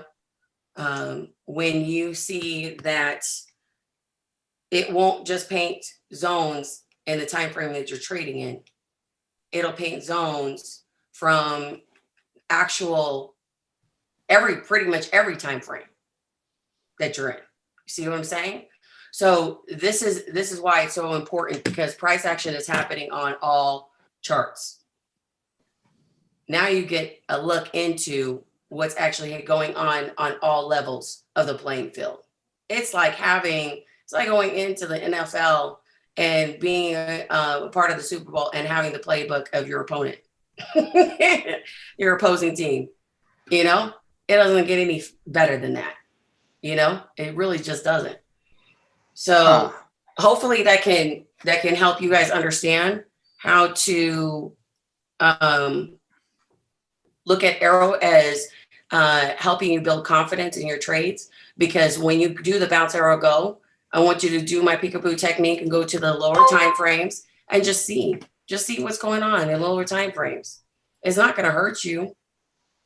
You know, you're not going to die from looking at another sheet, you know? So it's important just to take a peekaboo, take a look, see what's going on in the other time zones, because we might find, like my good buddy Matt said, is that on S&P, you know, it probably saved somebody, you know, from losing a trade. That's why I use the peekaboo technique so much, because it literally gives me exactly like the playbook of what's going on my opponent. My opponent is everybody else, right? Like Al said, if I'm buying, someone has to sell and vice versa, you know? So with that being said, guys, please use these strategies. I mean, bounce, arrow, go. It's so simple, so easy, but hopefully you guys understood that. So basically what I want you to know is on minor and major pairs, on the M15, you're on the M15, you get that arrow. Just drop down to the lower zones. Here's another reason why I use my peekaboo strategy. Maybe there's not a zone in the opposite direction. Maybe it's just that the candles were going bullish at one point, so they're going green, green, green, green, green, and all of a sudden they turned red the moment you got that arrow, okay? Now, it was a valid bag entry, but now what you're trying to figure out is, okay, do I want to get in now or do I want to wait? that's also something that can really, really help you in your trading journey. Do I want to get in now or do I want to wait? So yeah. Anybody else? Hey, I'm on a roll. Well, one thing, let's see, am I still talking? Yes, you are. Yeah, okay. yeah, it's working. I wasn't sure if my mic was on. One thing about it, as with the Speak-a-Boo strategy, if you're in an uptrend and you're in a lower time frame and it's going against the trend that you want to be trading in, I'll guarantee it's not going to start going up until that lower time frame starts moving up in the same direction. Well, absolutely. Price is price, right? Price on is the price. 1 So minute, the, on the yeah, 1 the minute, yep. You're going to have 15 times more candles than on the 15 minute, which means you're going to see that candle form on the lower time frame. So you're going to be able to see what's going on.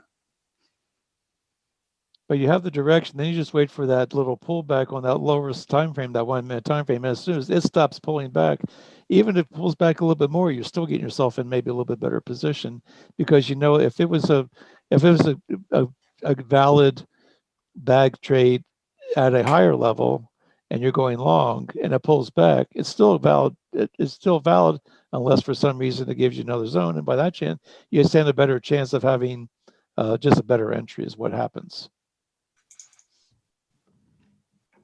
That's all I have to say about that. Boom. Huh. Boom, shakalaka. I think we answered all those Peekaboo questions. Yeah, I think that. Let's see, any other questions in there that we need to address or talk about? Can we throw a fib on this pair as well for the reversal? Was that even? On the pound Swiss, Robert? Oh, and Chase on Peekaboo, what if 5 minute trend direction is opposite of the 15 minute? That's exactly what we were talking about. You then hold off on getting into the trade, because what you want to do is you want to have a sniper entry, right? Yeah, so you want that zone to clear. Yeah. Makes sense. Just remember that the bag entries are based on a 15-minute chart. So that's going to give you a little bit more, and that's one reason why your stop is so as big as it is, because it's based on 15 pip price action. But if you go into a 5 minute chart, you can take the trades off a 5 minute, but that's not part of the methodology. The 5 minute might say you may get a down arrow on that 5 minute, but then you wait for another up arrow. You could maybe do that if you're hesitant about taking the trade. But just keep in mind that the bag entry is based on the Forex pairs. It's based on a 15 minute time frame.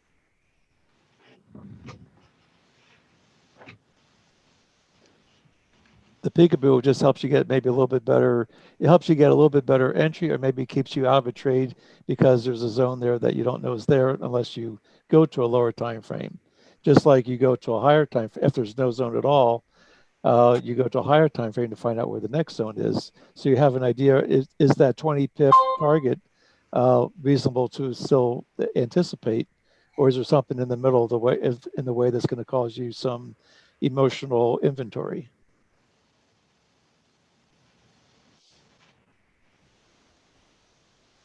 Oh man, this is so good.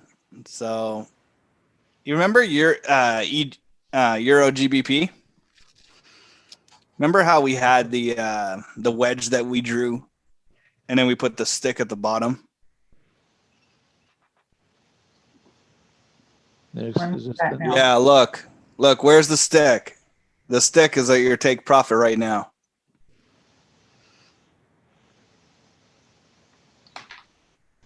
And if you look and see, and that's the zone you mentioned earlier, Al. You said, hey, we're gonna have problems when it gets here.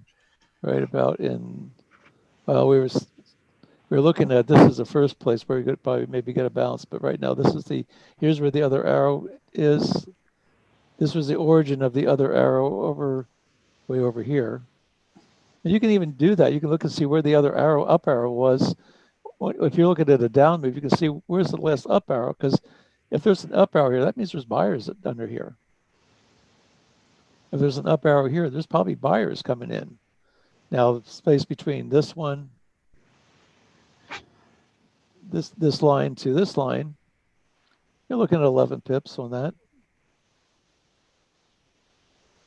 But if you look and see where this candle came down, if you look and see where this one, look over to the left, the bottom of the big red candle, come over, you see that's right in the area where this red arrow generated, but it came right down, stopped, and the first part of this candle, it pulled back. Well, this is where we pulled back to the wedge.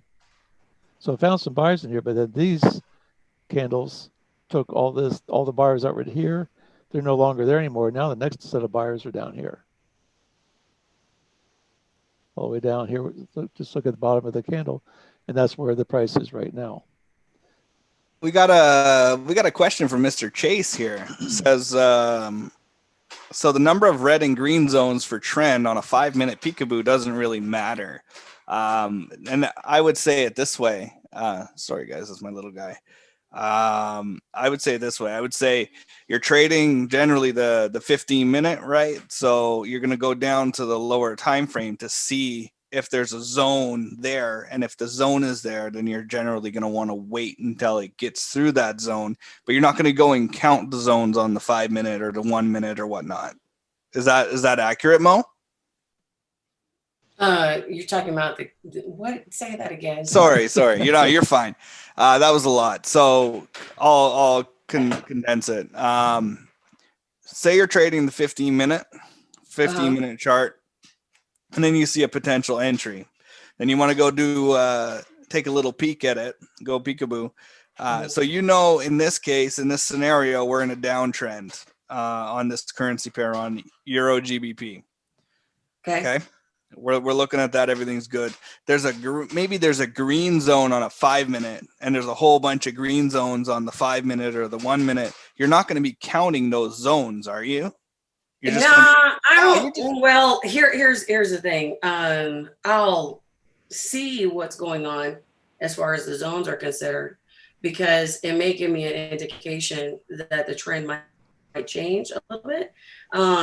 Especially when it's peaked up at the top of where it can go, like it's reached its high for the day or the low of the day. Again, That's why we encourage you guys to trade the same pairs day in and day out, because you'll see how powerful it is to understand, like when you do see, hey, on the higher time frames, it looks like a buy, but it looks like it might have reached the high of the day and the low of the low of the day. And so you're trying to figure out, when you start using like Fibonacci's and stuff like that, you're trying to figure out, okay, is the trend changing, so it does give you some of that confluence. But I wouldn't necessarily, if you're trading on the 15, go with what the 15 says. You see what I'm saying? So if the 15 says we're at an upward trend direction, and we're looking for buys, look for buys. You're using the lower time frames, like I love how he articulated exactly my train of thought, is that you use the lower time frames to get sniper entries, and then you use the higher time frames to enter. Does that make sense to everyone? And just to expand on that, Mo, Nicholas has asked here, so what if there is another resistance zone, for example? We're still looking for 20 pips though, right? So if it's 5 pips away, then no, you wait. But if it's 20 pips away, the resistance zone that showed up on the 5-minute as opposed to the 15, then you're still good. Is that correct? So you're talking about resistance zones. That means we're in a buy. We're in an I'm assuming, yeah. He's just basically saying that if there's a zone that's not visible on the 15 and then it's visible don't get in the 5. Don't get in the trade. That's the reason why the peekaboo technique is so profound. Don't get in the trade. If there's a zone of the opposite color that pops up in the lower time frames and it goes against your entry, nope, stay out. But he's asking, hang on, Mo, what he's asking is, if there is a zone there that you don't see on the higher time frame, but as long as it's 20 pips away, he can still take the trade. Oh, okay. Yeah. Well, yeah. I mean, it should be 20 pips away even in the higher time frame then. You know what I'm saying? So if in the lower time frame it's showing, hey, I'm 20 pips away, that should also be confirmed in the higher time frame, or you wouldn't get in the trade anyways. Yeah. He's just confirming. Absolutely. I get it. And one thing I've noticed too is that when, especially like this is a contra trend trade, we've got more red than green. So basically, from the typical bag entry, you would not be taking this trade because it's going in the wrong direction. Now we drew this wedge, but one thing I want to caution everybody is that if you have some, if it's a contra trend trade and you're even thinking about taking it, just be aware that, and I think it's safe to say that when you get these red zones, if you have a green uptrend, every time there's these red zones, that's basically saying it's crossing this moving average, and there's some buyers and sellers are having a battle here. There's some buyers and sellers having a battle here. Here, the buyers won. So this is where the battle rages. So we're right back in this area where the battle rages. And so I would be looking, if you were looking at taking this and using this for a target, you may want to maybe lower your expectations and maybe take your target somewhere in this zone rather than wait for this, because because this is a contra trend trade. This is just a pullback. Yeah, I took 7 pips on that. I'll be honest. I'm not looking for a home run every time. I'll take whatever I can get and just move on. But I am hesitant to carry positions overnight because I don't like swap fees, number one. And then I just find I don't like going to bed with positions open. Let's put it that way. If I'm manually trading, if I have systems on the other side like AIRO, like Gearbox, Variable, Neo the Legend, and whatnot, then I'm not worried so much about it because I know there's contingencies built into those to handles. So.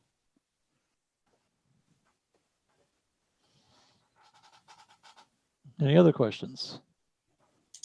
How's our time? No, we still have lots of time, don't we? Yeah, we do. I'm gonna have to let go, so I'll make you the hosts for now. Thanks. I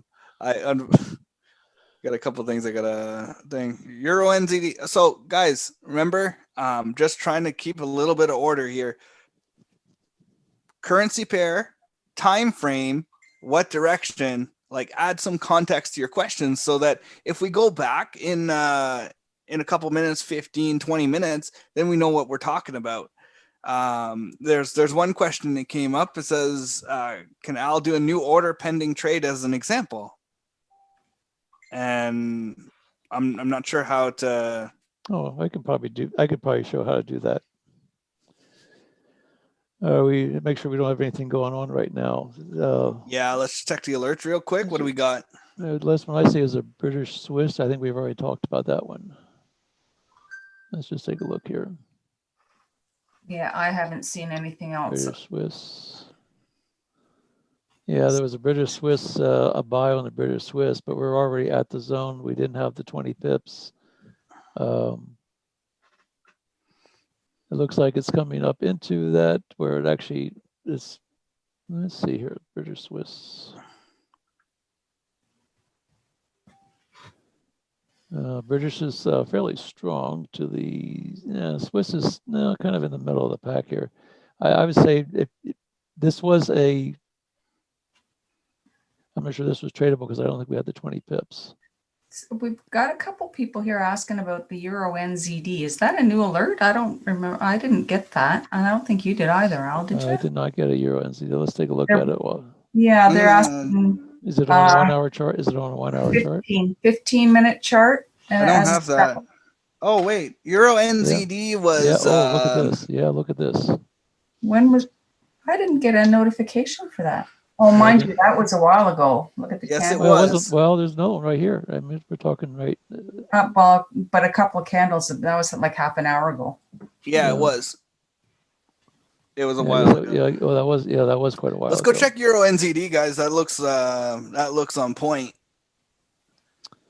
Well, let's see. We're going to zoom out and see what our trend is. Right now, we have 2 zones above, 2 zones below. Now, first question you have to ask is, do we have 50 pips in between the zones? Looks like it's me. We do. Looks like we have 200 pips in between the zones. So There was no bounce, however. One of them is yeah, that's not a bounce. Down arrow. Bounce. No bounce on the zone. So, but that doesn't mean it's still not a valid trade. It means it's not a trade that someone would be doing if they haven't had a volume of these trades in, right? So here's an up arrow, and we have a down arrow right next to it. So this is so basically we have a combination of, so basically it's a sideways trend, basically, is what we're looking at. Mm. And did you consider that green wick at the top there as the bounce? No. No? I wouldn't. It didn't penetrate, unless there was a zone up here that went away, which is possible. But it wouldn't have been a red zone. Well, the red zone would have stuck. Well, it's possible there could have been a red zone. There could have been a red zone right here that got taken away. You're right, though. It could have had a level and a level type of thing. Could have taken it out. So we don't really know at this point in time. We really don't know what happened there. But it could be. I mean, it's certainly. We do have our M. Here's our first shoulder of the M, middle of the M, second shoulder. Here's our trend line. We had the break below here. So this is looks like there is room to the downside. Now the question is, where do we want to get in? And saying, look at the M1. So let's see here. We could go with let me put some targets in here just to see where we're at. Object, open trade, and we're going to mark it right about 165.59. We'll call it to start with.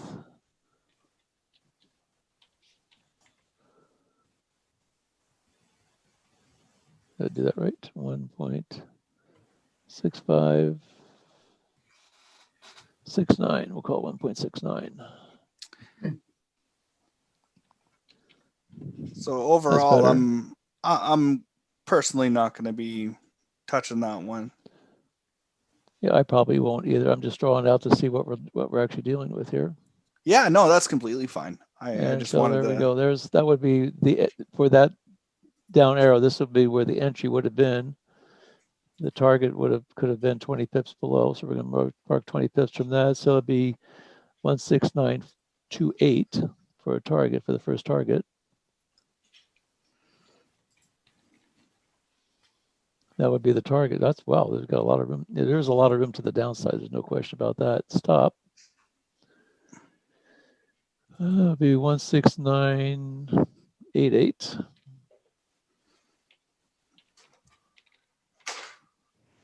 That would be the stop. Now we have to let's drop down to a smaller time frame and see if there's lots of room to the downside. It's equal range in between. Got a lot of from the standpoint now. We've got a lot of green that's got to be bouncing off of. There's a red zone that it did take out. Here's another red zone, which is what's causing this green zone. We're going to do the scrunch test here. We're going to scrunch it in. And we're going to see where this, so we have a little problem in this zone to go short. We have a little problem here to go short. If it can break through all of this, now we're on a 5-minute chart to be able to see these things. So if it were able to break through this area, do you have 20 pips? Yep, you still have 20 pips to the by the time it breaks through these, you're probably going to have more red zones up here, and then you could possibly get. Right now, I would not take it right now because you have too much green right now, and we're also we're getting near the end of the session where this is basically the pullback. We're starting to work our way out of the money zone here, so I would not take this right now. You may want to keep an eye on it if that is something you think that you'd like to do. The Euro NCD, part of the thing to look at the pair. The pair is a Euro. It's a European pair versus an Asian pair. The European market is probably pretty much already closed by now. Now we're into the U.S. market, and the Asian market is not even opened up yet. So we're talking about an Asian pair versus a U.S. pair. It already had the big move, but how many Europeans are going to be trading this? How many Asians are going to be trading this during our New York session? And I would say it may be minimal at this point. And that's another thing that I think would be handy to keep in mind as far as what pair is common to the time zone which you're in. Right now we're in the New York session, and so we're looking at U.S. pairs, pretty much reference to the other 7 currencies. Now that we're in the U.S. Trading session. So Al, just to give a little bit of what I saw on that. So if you go from the origination of this whole move to where you're like down a little bit more, actually. This one here? Yeah. And you put a Fibbo on there and you go to the top where that high wick is, where it almost penetrates the red zone. Seeing where the retracement is. Yep. So you're going to end up something like 38.2. Well, right now it's between 38 and 50% retracement. Yeah. So we could see it drop maybe 50, 61.8. But it's just to give you another vision of what could actually happen. It could reverse around that area, and that would give credence to all the green zones that you saw. Yeah, right now the New Zealand is still relatively, reference to the euro, the New Zealand is still relatively strong on the time frames that we're looking at. We're looking at the 15, 5, and 1 minute time frames primarily. The New Zealand dollar is relatively strong to the euro, so that means we're looking at the strength to the downside on this pair. But as time goes on, this thing's going to tucker out, and then you're going to start seeing the switch. But right now, I would not want to be trying to expect to get much more of a short on this at this point in time, based on the time of the day, based on the pairs that we're looking at. But I think that it is valid to be looking at. This may come down, and then come when the Asian session happens, you may start seeing the strength of the euro coming back up again. But right now, keep in mind that the euro is the first currency of the pair. So if the euro were strong, it would be going in an uptrend. But since the New Zealand dollar is stronger to the euro, it's going to be strength. The New Zealand dollar is going to be strong to the euro, which means the euro is getting weaker, which means it's more of a short right now, which is why it's been dropping down. But we've already have a pretty good move from, let's see, what time is this? This would be at 7. That would be since that's 11 o'clock minus 7, so it'd be 4 o'clock. So it's 4:30 in the morning, which is basically the London session, which is the European session. It's been the New Zealand dollar has been gaining strength to the euro.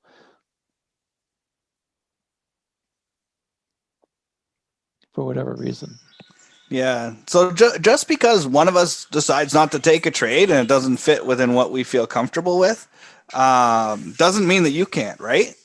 Right. Because there's no financial advice being given. It's just I'm not a fan of this setup right now, so I'm not pulling the trigger because it doesn't fit the criteria and the volume of trades that I have taken for me to want to take this trade. Because I don't need to take a loss that I don't take trades that I'm not confident enough in. If that makes sense. If we're looking at the higher time frame, look back at several days. Each one of these vertical dotted lines is a day's activity. So you see all the way back here around since the 22nd. It's been moving down since the 22nd, but now this pullback happened. It took this out. Here's your W. Here's the first leg. Here's the middle of W, and a little bit lower low, but then it shot up. So there's a lot of strength from this area, enough to be able to take this out. So right now we're forming like a little bit. This is probably a little bit of an M formation. Comes back up. It's forming the bottom of the M. It's going to come up and retest this one up here. Probably has something like that, perhaps. Probably not today. Maybe by Friday, possibly. But right now there's the first leg of the M. There's the middle of the M, and we don't know where the bottom of this is. But right now it's tagging this moving average. This is our the moving average that we have, and you can see it just tagged it right here. So now I would be more apt to think it's going to come up. This is going to be the area where it's going to turn around to come up and retest this area. If that were to happen, from here to, say, even if it comes over to this area, that's 100 pips. You might be able to see this tonight, possibly, where it's going to come up, form a zone, come back up, test it, and give you a bag entry coming in over here somewhere, maybe in the middle of the, after the session, after today's close. That's what I would be projecting for this one. Again, this is an Asian pair. This is probably looking at the Sydney market when that opens up, which the Sydney market's going to open up East Coast time. It's going to be about 5 o'clock to 2 a.m. in Sydney, and then from 7 p.m. tonight to 4 o'clock a.m. is Tokyo. So that's, but yeah, I would not take this thing short right now, especially the fact it's bouncing off of this moving average. For sure, for sure. And, so this big move up took out this area over here, and you can see where the price came up, tested it, it broke down, and now it's coming right back into the zone. And we'll just see what happens. But your zone that you're looking at here here's your green zone. If I can pick this up. This is the green zone where the buyers gave it up, sellers took over, came back up. Here's where the buyer. So this is the area right now of indecision. Is where the battle's going to be. Yep. So Al, just to go off of what we got a question in the chat. How do you delete the Fibbo from your chart? Can you do that? There's two ways. One, if you can get on the line and you left click twice, you'll see a little dot that pops up, and then hit the delete button on your computer. That will get rid of it. I find that it's almost easier to just go to right click, go to your objects list, and then look over here and see where the Fibbo is. Highlight that and then delete it. Hit the delete button. Bingo.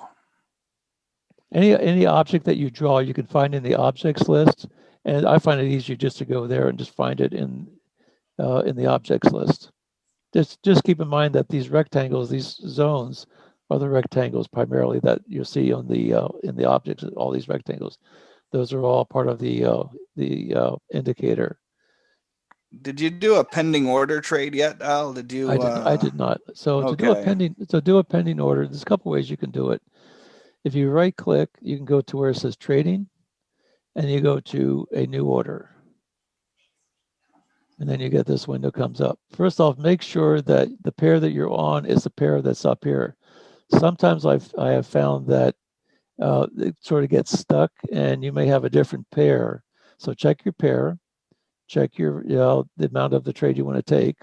So in this case, let's just say we want to take a 0.01. That's our lot size. Now you have a choice with market execution or a pending order. Click on the pending order, and then you say, do you want a buy limit? So let's say I want to do a buy limit. Let's say I want to buy down here.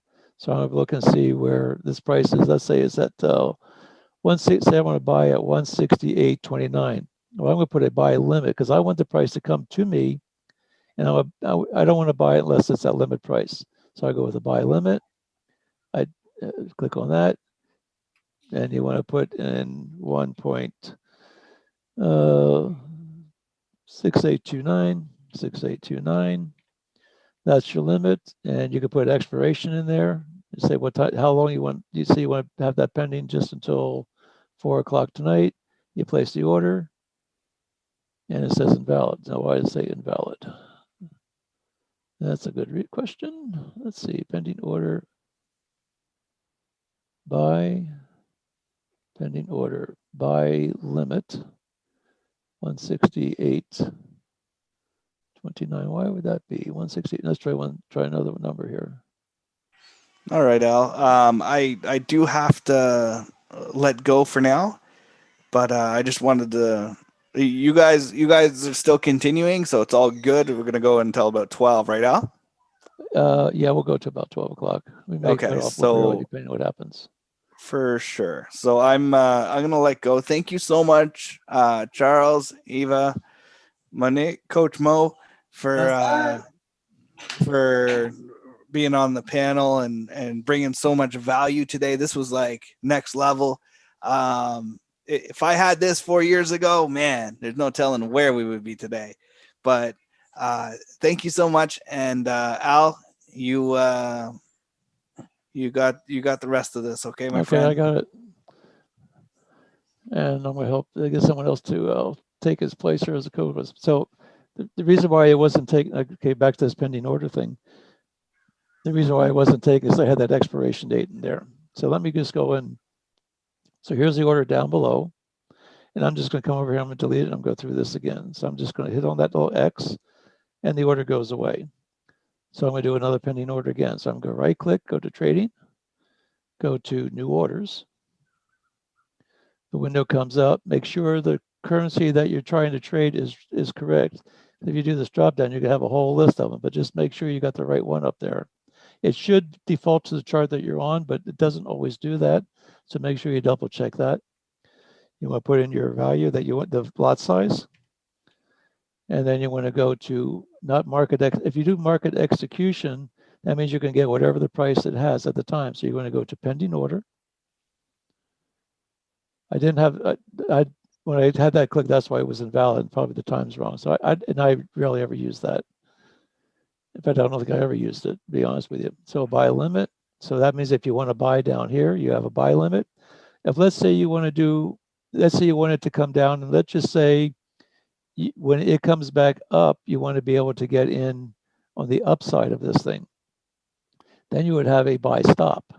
You put a buy stop in.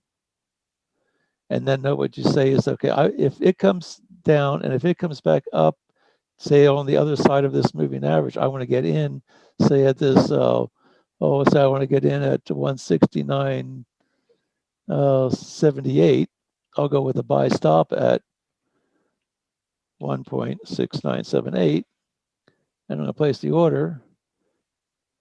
And it doesn't like that either. Okay, why didn't that not do that? Pending order.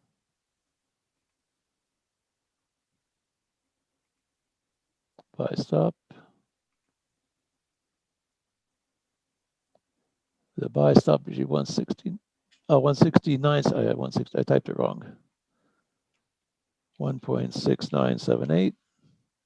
If it doesn't give you, if you don't put the right information, it's not going to let you do it.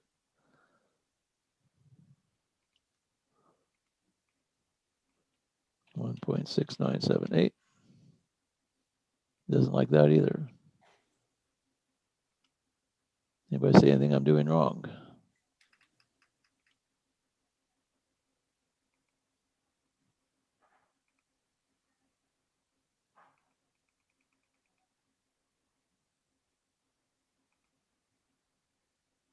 Let's try a buy limit again, see if it works here. 168.10, call it.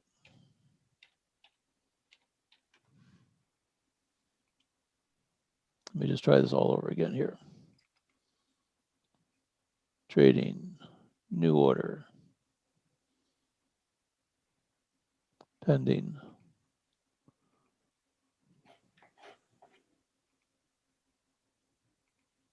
Buy stop. Let's try to see if this does it.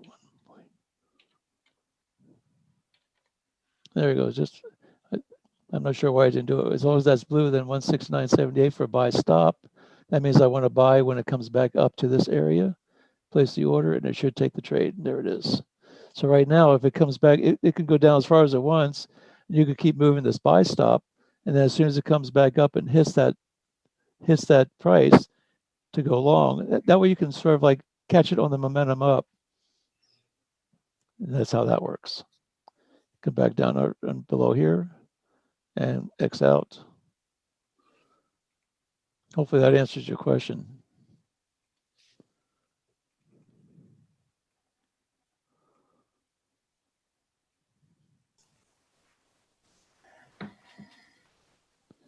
Any other questions in the gallery here?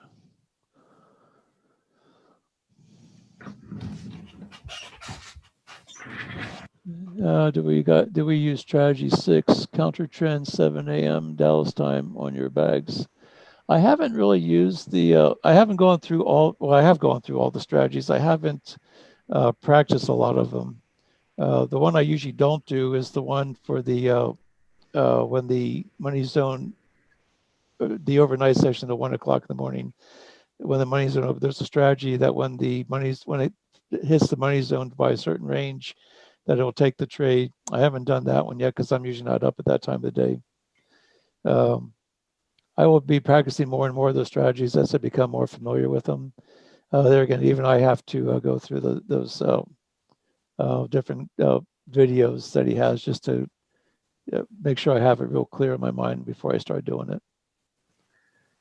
Apparently there is an alert on the Euro GBP that just came through a couple minutes back. Thank you, Eva. You're welcome. Euro GBP. Euro. This is going to be another great example of the peekaboo strategy. Love it. Little too close to the support zone anyway, but again, Coach Mo, looking at the 5 minute, you know immediately to just stay away. It's pretty cool. That's the second arrow. Price action all over the place, people. and see, right now, this is the second arrow, but also remember, it's right in the zone. Now the question is, will there be enough room to the green zone? Now you do have two arrows in a row, so you're not going to get a third one. I don't think you get more than two at a time. No, you don't get more than two. But what Charles was just saying, that if you check the lower time frame, like the M5, it's a no-go. There's not enough room. Yeah. On this one, this is the 50. There's not enough room on the 15. You are in a downtrend. Now, keep in mind, when someone's asking about removing some of these indicators, as long as these things have white dots, and if you hit whatever you have that's highlighted with these on these indicators, if I close that out, you see the dots go away. If I click again, the dot comes back. Any object that you have those white dots lit, and you hit the delete button, you're just going to get both of them. So Al, can you just click on the M5 just to show everybody that there's going to be like a resistance there? There's the M5, and see there, it's right here. Yeah. Yeah. And that was right about where that zone was that I was drawing to. So I said, there's not a lot of room here, even on the 15-minute chart. Yeah.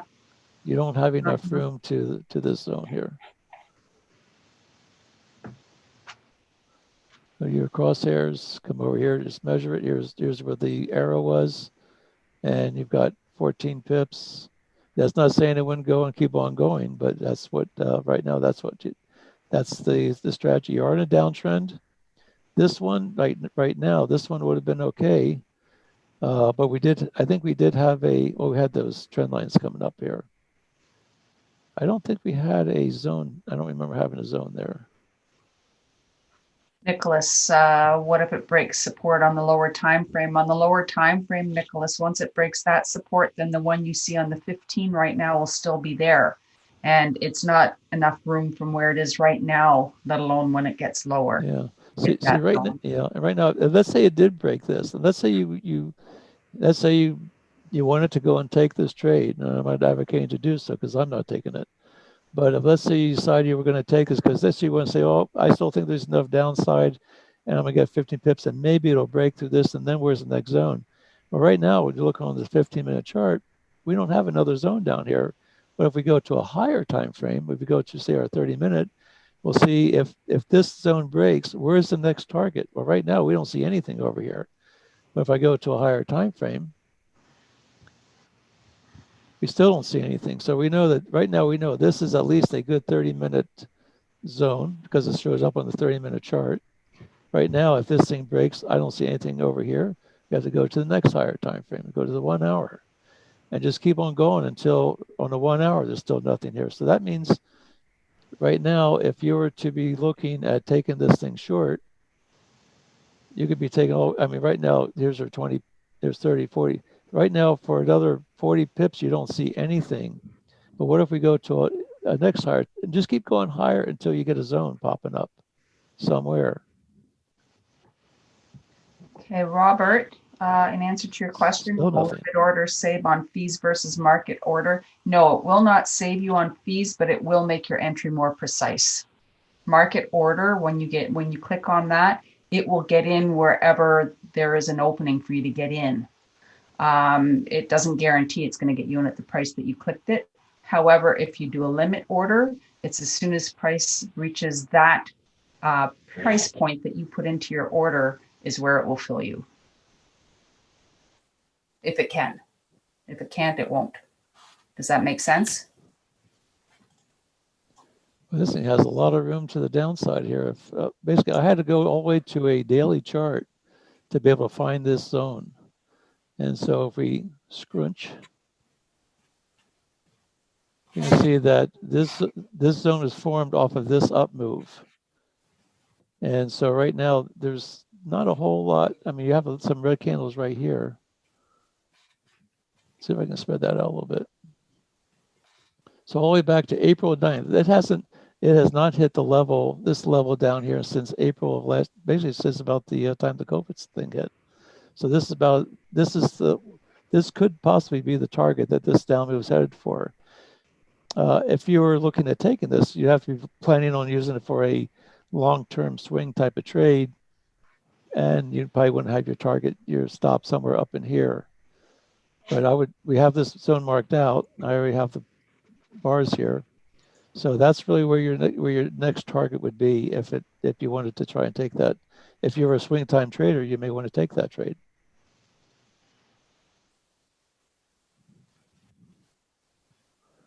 And that's all the way down below. But this is gonna be your first bounce. This is where at least this week.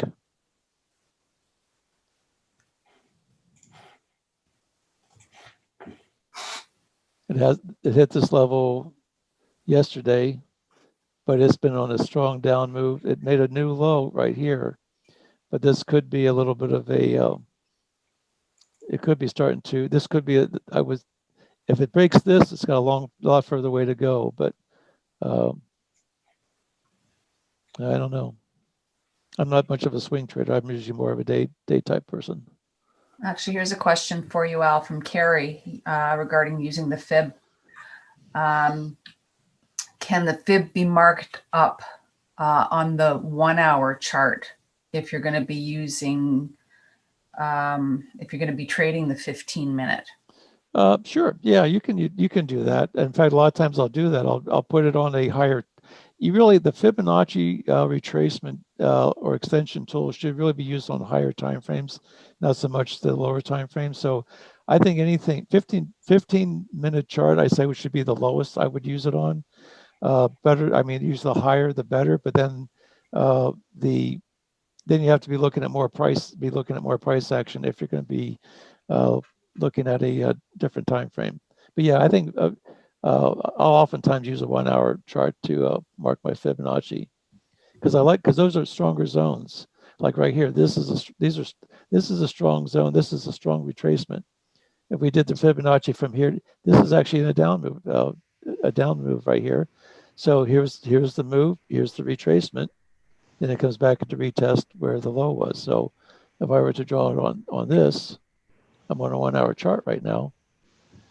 Draw the Fibonacci in the downtrend. Here's your 79% retracement. Then you come back over to the 15-minute chart and look at the price action. Here was the retracement. Here is where it broke out, and here's your M. It hit the retracement, came back down, gave you your M. Here's your stop is up here because you're on a higher time frame, so that you might have a stop. This is as high as one, so you'll be looking at this. So let's say you got in, you'll be looking at this for a stop target, so 5 pips above that. So you're looking at, say, a 28 pip stop from this point. But if you get in off of, when it came back, let's say you were able to get in off of, say, this arrow right here, and you may not own a swing trading type of situation. If you got in here, now your stop's still going to have to be up probably here. Now you have a 50 pip stop. If you're swing trading, you're having a 100 pip stop for a 50 pip target. Do you have 50 pips to the downside? Not quite. You got 30. So that would be from that. So the question would be if you would want to take that retracement, looking at this being the next zone, and maybe going lower. Does that answer your question? I like this part right here. As came up, hit a zone. Here's your wedge right here. This is, Now this is probably the one that we were looking at earlier today. Here's the beginning of the move. Here's the middle of your M. Here's your up. Here's your the high. There's your 79% retracement, and you can have your stop above the next zone plus 5 pips, and that would be where you would get in, and your first target is going to be right down here. That'd be your target 1, and then target 2 would be that we face 78. This thing could very well go down. So target 1 would be your 0. Target 2, this would be target 3, target 4, target 5, and your ultimate target would be all the way down here at the 79. Actually, we don't even have 79 here. Probably stop it at the 62. But that'd be a nice little. We'd have to get through this zone right here first. Okay, so Chase is asking a question here. Do you guys treat the second arrow the same as first on bag entry? I think the second arrow is just basically a confirmation of the trend direction, but I don't think I would treat it any differently. You still have to have a look at your chart and see how far away you are from your zone and see if it's still, going with the trend, the overall trend. I think this is part of the double arrow. I think was part of the multi-time frame. There's a multi-time frame strategy, which I think includes the arrow. So if you have a double arrow, which in this case we do off of a 15-minute chart, I think you go to there was one about, I think Nathan was in yesterday. He mentioned something about the multi-time frame. So when you get the double arrow, you can go to a lower time frame and then follow it down with that to your target.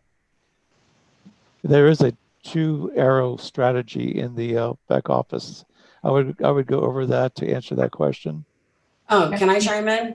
Sure. Sure. I do not treat the second arrow like I treat the first arrow. Absolutely not. Oh. If you get on any of Nathan's live training calls, he'll specifically say that the second arrow doesn't have the same win ratio as the first. So you were absolutely correct. It is the continuation of a trend.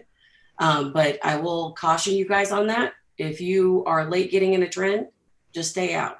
The likelihood of you guys winning, I've tested it over and over again, and I do not favor the second arrow at all. Yeah. There are times when you can win. So I'm not going to say that the second arrow won't allow you to get some wins, but you've got to go in it with what are you willing to lose? Once again, we will repeat that over and over again to everybody on this call, because you've got to know that second arrow doesn't have the same win ratio as the first. So muy importante to make sure, ten cuidado. And like I tell my grandson, be careful. You got to be very, very careful when you're taking that second arrow, because it's going to bite you. You'll be thinking, oh, it's a continuation. And all of a sudden it reverses on you. So I love it when you said, Eva, go look at your other charts and see what's going on in the other charts to see if the trend direction is continuing as well. Yeah. What I like about the second arrow more than anything is if I got into the first arrow and I get the second arrow, it gives me confidence that at least I'm in the right direction. I still may be able to get a little bit more out of it. But I've heard from a few people now that Nate says that if you do decide to get in on the second arrow, take profit to 10 pips, not 20. From the second arrow. Yeah, that is true. That is okay. True. One of these nights I'm going to have to go and stay up late enough to be able to listen to his session. He's from 1 a.m. till 4. He was last night anyway. What we're going to do is I'm going to do that, go to bed, then Eva, you're going to do the room. Yeah, okay. I'm not ready for that yet to do it on my own. I'll sleep through both of these sessions. Then we can say whatever we want when you're not there. Well, what is I'll be here, but I'll be snoring on my microphone. I forget to turn it off. Okay, now Bren is saying his numbers, his or her. I'm sorry, I'm not sure. It could be unisex. How do you change my your numbers? Well, that's a good question. Yeah, my number. I'll just read it out so the rest can hear it. My numbers are different on my fib. How do I change? Okay, now let's see if we can. I'll tell you what I'm going to do. I'm going to remove this Fibonacci. Going to come over here to go to my objects list, find my Fibonacci, and highlight it, and then I'm going to delete it. And so I'm going to draw it again. So what I'm going to do is I'm going to get it, and I'm going to draw it here. I'm just going to put it just like this, so you can see it. I'm going to right click and see if I can, well, we can just go back to, I can try and, let's see, there's my dots. If I get the dots and I right click, I can get my Fibonacci properties. That's the same thing as going to the objects list. I can do it this way, open up the Fibonacci properties, and you have a window that pops up. And you'll see that there's some default levels of 0.32. These are all Fibonacci numbers. Let me see if I can expand this. I don't know if I can. Try Maybe. From the corner, the bottom corner, maybe. I don't know. We'll do. Let you grab it? No, it won't let you grab it. No, it doesn't look. But there's a little slide thing here. So anyway, here's what the levels are. And then you can give them a description.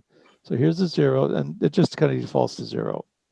And then the next one is 38. Basically, it's 38.2. So, and that's a Fibonacci number. We just made it 38 as a description. 0.5, 50%. And what you do is you just highlight this, and then you can put 0.5 is 50%, and or 0.32 is your 38.2, and just slide it on down until there's 61.8. We just rounded off to 62 for the description part, and you could just put this, and you just put in there what you want. You could put in 0.618 if you wanted to. We just made it 62. It's easy because that's basically what it is. It's 62. 78.2 is the next. These are all default Fibonacci's, and there's a 0. So basically, it's from 0 to 1, and then these are the extensions. These are the other extensions on the end, and these are all negative numbers. So it would be a negative 0.32. So it's negative 38, negative 50, negative 61. I think I can probably add an. I can add another one. I can add the 0.78. Just for the record, the second Fibonacci video that Nate did, walks you through this exact process for anyone listening. Yeah, all this stuff. Yeah, all this stuff is in the back office. A lot of these questions are in the back office. Robert, in answer to your question, yes. If you're in an uptrend, you draw the fib line from the bottom to the top. Yeah. And if you're a downtrend, it's from the top down to the bottom to the right. Yeah. And then we do, and you just make them whatever color you want. And they're all going to be the same color. And then you just click OK, and you're done. I just added the 78. So if you're going from low to high, what you do is you just click and then drag it on up and then release it. Or if you're going from high to low, let me take this off. Make sure I don't take anything else off I don't want. And just click delete. And then up you go. And then you can go from high to low and just drag it on down. Just click and just drag it and then release. And there you have, that would be your downtrend with the retracement coming back. That should answer the question. So Cody says, I'm really liking y'all's call. It might be because there's more talkers and it's not 3 a.m. for me.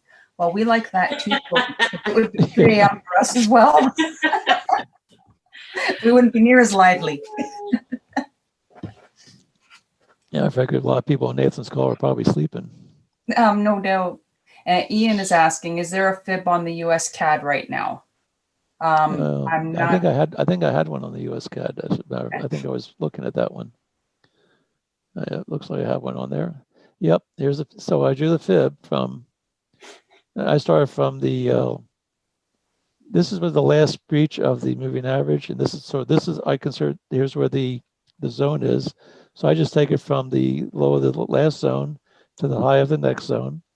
That's my long range, and now my retrace. We're in an uptrend. So actually, we had a up arrow here. It looks like it was taken away at some point in time.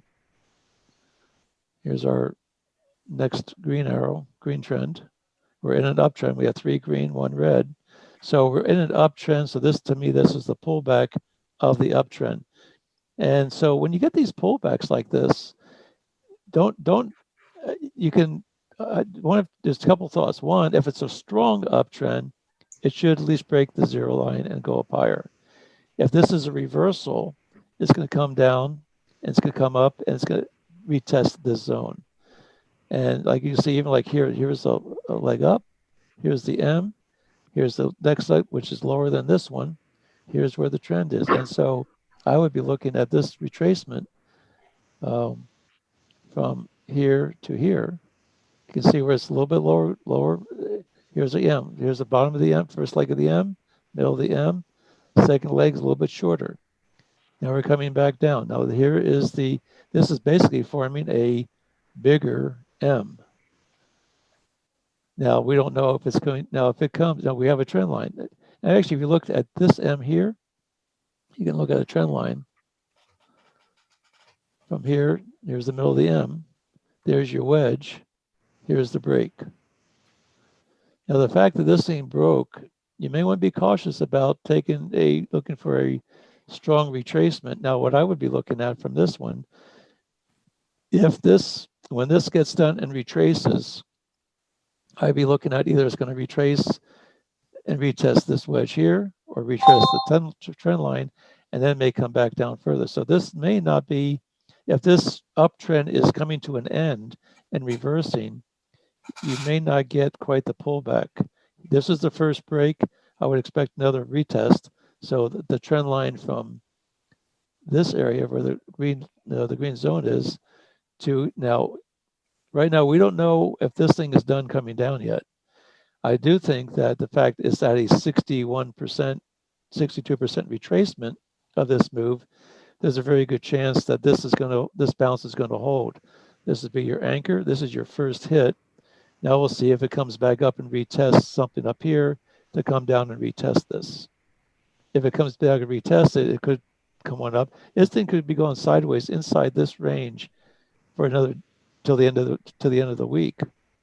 We scrunch this, do our scrunch tool. I like that term. Scrunch. So right now it's in. This is the wedge. It's got a lower high, higher low. Here's our first low. Here's our high.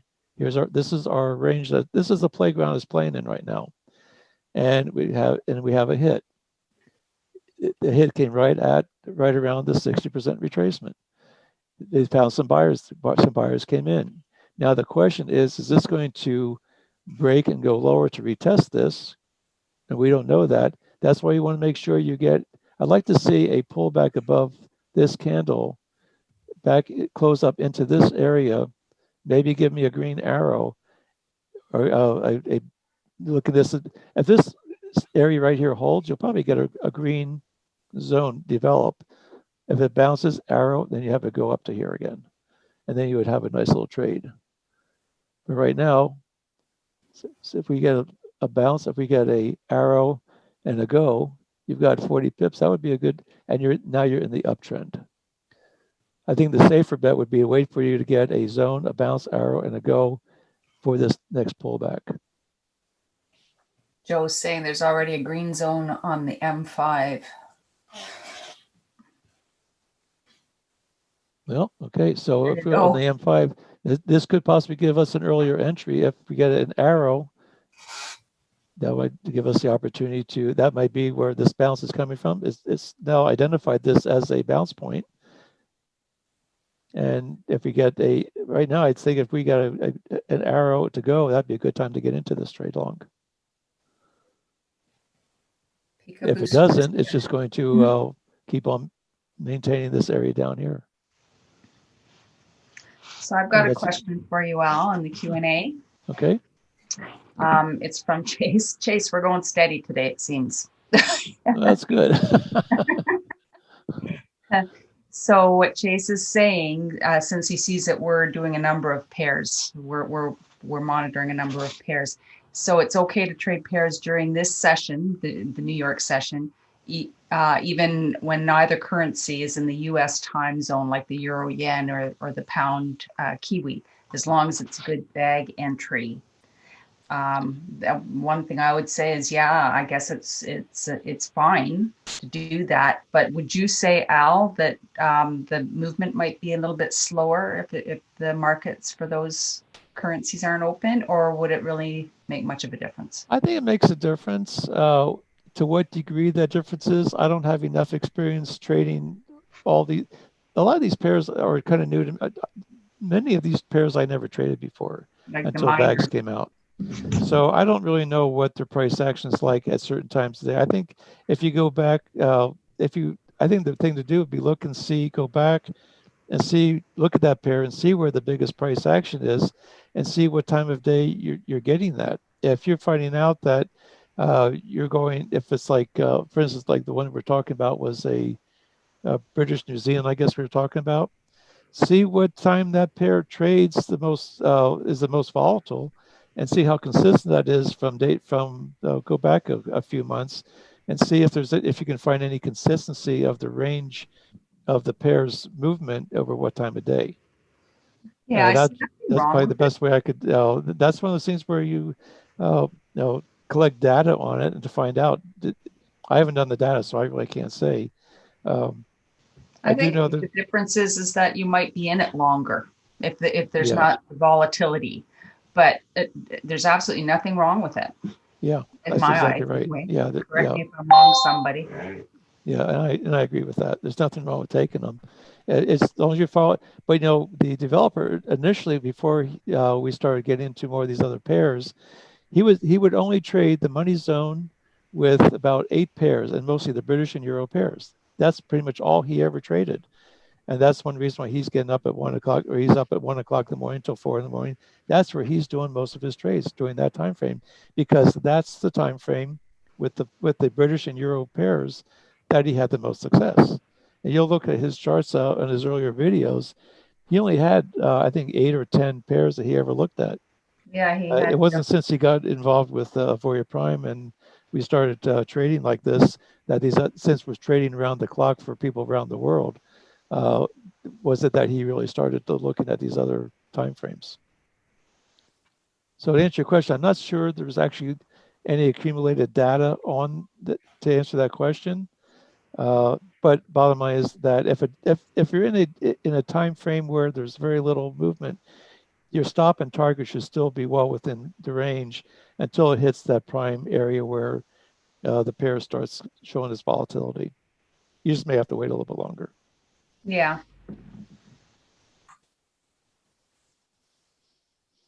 Any other questions? I just kind of lost my charts somehow. And we're starting to get up into the noon hour. We're getting close to that. We've got 14 minutes before noon. Hey, Al? Yes. I have sort of a quick question for you. So you similar to what I've been doing, you like to, be out of trades by the end of the day, unless there are, reasons not to be, which I assume is not typical for you. Based on that, so we're at noon here, so we're 1 hour from the end of the money zone. When do you start to think about the end of the money zone and whether or not you want to get into a trade based on, just having a few candles left? Yeah, I would say that if it's a U.S. pair, like a U.S. Canadian pair, I can oftentimes, I try not to take any trades after 2 o'clock in the afternoon East Coast time. Anything that I'm in the trade before 2 o'clock, I'm pretty okay with.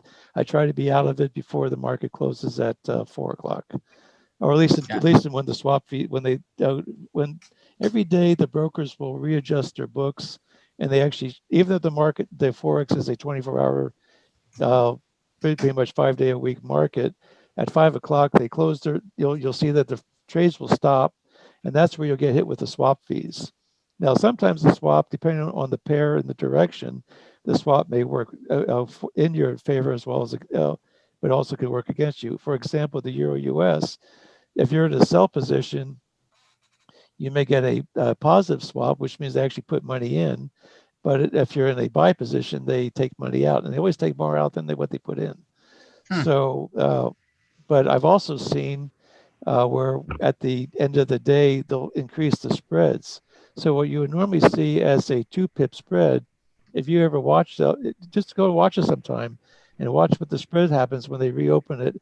And a lot of times when they reopen it after that 30-minute or hour period of time, you may see a 2-pip spread go up to, I've seen it go up as high as 19 pips. So if you're in a trade with a 10-pip stop or a 10-pip target, you'll be stopped out. You'll be stopped out and you go, what the heck happened? It's only because they've widened the stops. And that's, I mean, and a lot of times the more volatile the market or the more, depending on what their orders that they have sitting pending, that will depend a lot on whether or not your stop, they expand that stop that much. Oftentimes to see a normal 1.5 pip stop pair, it's not unusual to see it, the spread go from 1.5 pips to 7 or 8 pips. It's not unusual. That's where I like to be out of the market before then, or just make sure you give it plenty of room for the stop so they can't just go and grab it. And what about Friday trading? Friday, I usually like to be I like to be done trading by noon Friday. I just like to say I just like having an early weekend. Yeah. With my gearbox, however, I will allow gearbox to go over the weekend. I just turn that on and I just let it go. I don't. I may close out if for example, like last Friday, I was sitting with about a open trades were sitting right around a 5% profit.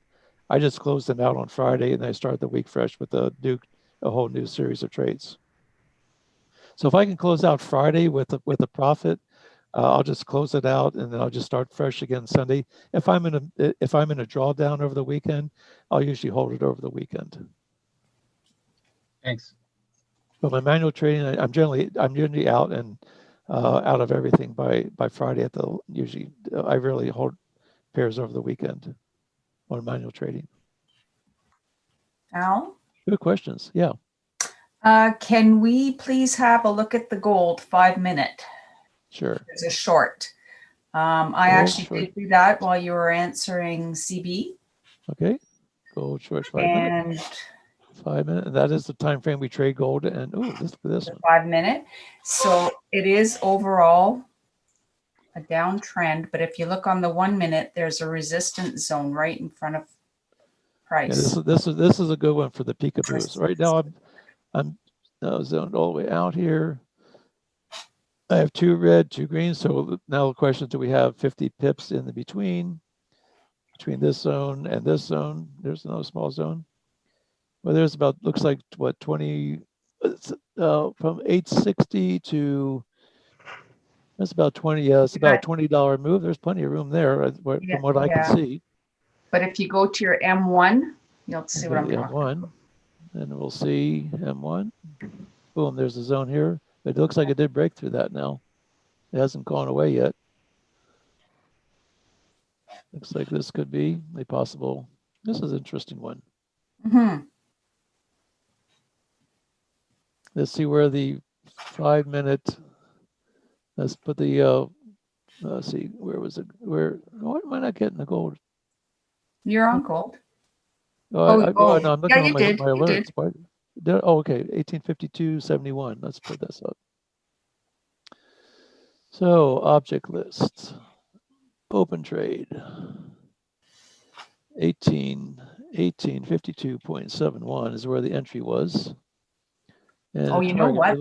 There was a support zone there, and I just went back to my 1-minute chart. It disappeared.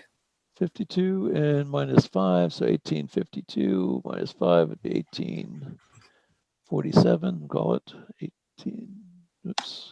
47. There's our target. Plenty of room down there. I see no wicks at all along this whole stretch here, so this thing could come back down and retest all that.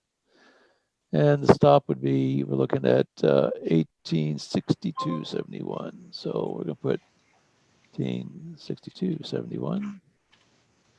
Stop is way up here. And we're on that's the 5-minute chart. We'll go to the 1-minute chart and see how it looks on the 1-minute. Here's our scrunch. Here's our target. You'll see Now I could almost see that if this thing's in a downtrend, here's a down arrow, here's a down arrow, and maybe you want to call it a little bit. May not. I think the expectations could be. I think this could be a good trade. Do I want to take it? Not sure. I went in. I'm in. Are you in? Okay. I'm in. Here would be the target. Here would be the target. Let's take a sell on this one. I'm going to take a little position on this, say 0.2, we'll call it. And I'm just going to do a sell. Boom. And we're going to come down here. Let me see here in a second. Gold.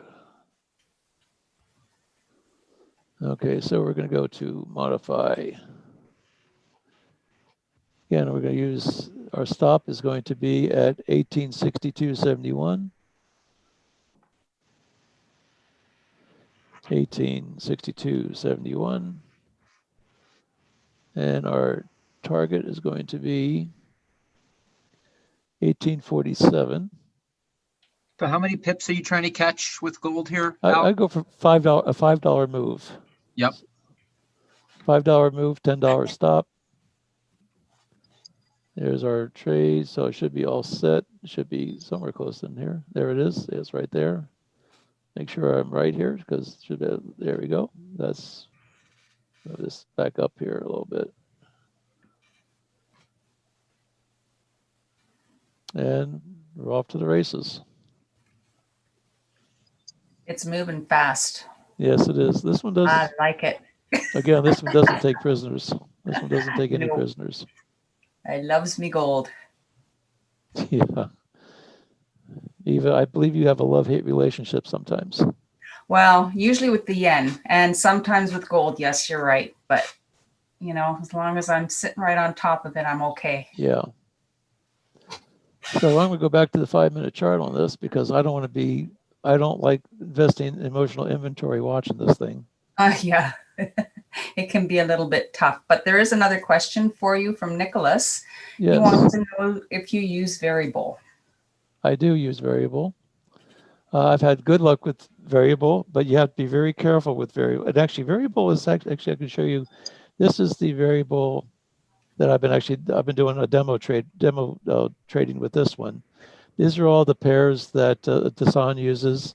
I did add the S&P in with it, and like I said, this is a demo. This is our Eva and I and another trader friend of ours. We've been doing a lot of research on the different pairs and the different settings and understanding variable. And so, but right now with variable, you can see I'm in a drawdown 240. You can get more drawdown with this. But the rewards can also be pretty good. So if I look even like this week with the closed out trades, right now I'm in a drawdown, but the drawdown doesn't really bother me too much with the variable because there's, and you can see where it shows you the individual drawdown in each pair. And for the most part, I say, Eva, correct me if I'm wrong, most of the drawdown is around 5-10%. Yeah, for me, most of the drawdown has been below 5. It's been really good, usually about 2% for me, average 1 to 2%. Unfortunately, this past week, because of the inauguration, I should have stayed out of the market because I was warned, and I didn't. I stayed in there throughout Wednesday, and I went into huge drawdown with one of my charts, which I was actually I was trying to trade NASDAQ on it. I did end up scalping my way out, and it was the first time, but it totally destroyed my FX book record because only because of what had happened. And I did experience a loss.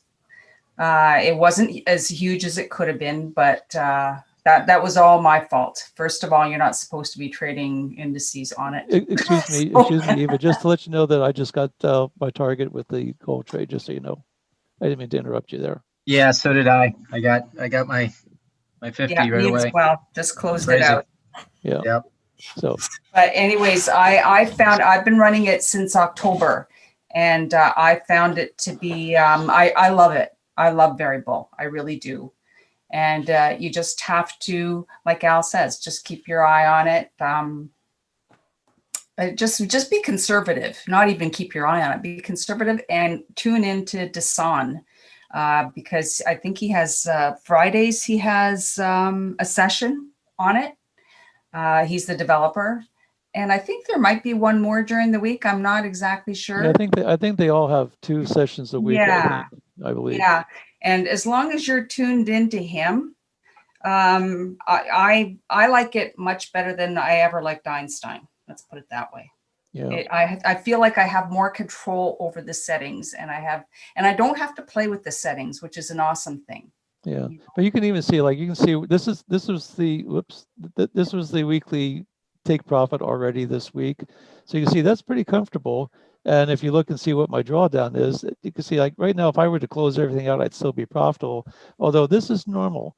And just for everybody's, when we talk about like Gearbox, we talk about variable, some of these EAs, I view drawdown the same way a farmer would view planting his seeds. You're basically, a farmer goes to the feed store and he buys some seeds. Well, he's got some drawdown out of his bank account to buy those seeds. He plants the seeds. He puts gas in the tractors to plant it. He takes tractors to harvest it. But you're planting the seeds. That's the drawdown. But you can't get a profit. You can't get a crop unless you plant the seeds. I look at the drawdown as planting your seeds, and you just have to give it time for it to grow and to get to the profit. And that's pretty much how Gearbox works and how variable works, is you're going to have drawdown. Drawdown is good to a point. You don't want a huge drawdown, but even with the move that we had, that Eva was talking about with the inauguration, with the NASDAQ, if you have a deep enough account and can keep adding money to, I mean, I got into a 50% drawdown with that.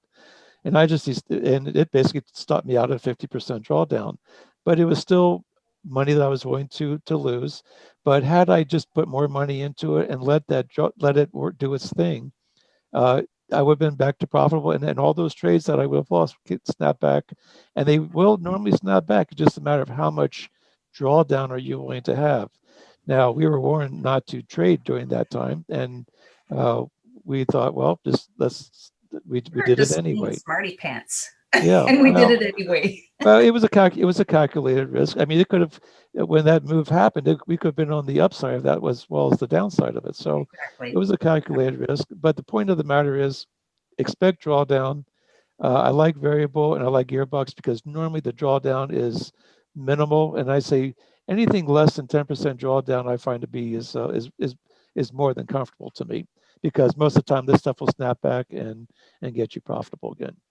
So having said that, I just wanted to answer Anonymous here too. He's asking, he or she, are we running trending on variable? No, we are not. First off, we're not using S&P 500. We're doing NASDAQ, and we are doing sideways.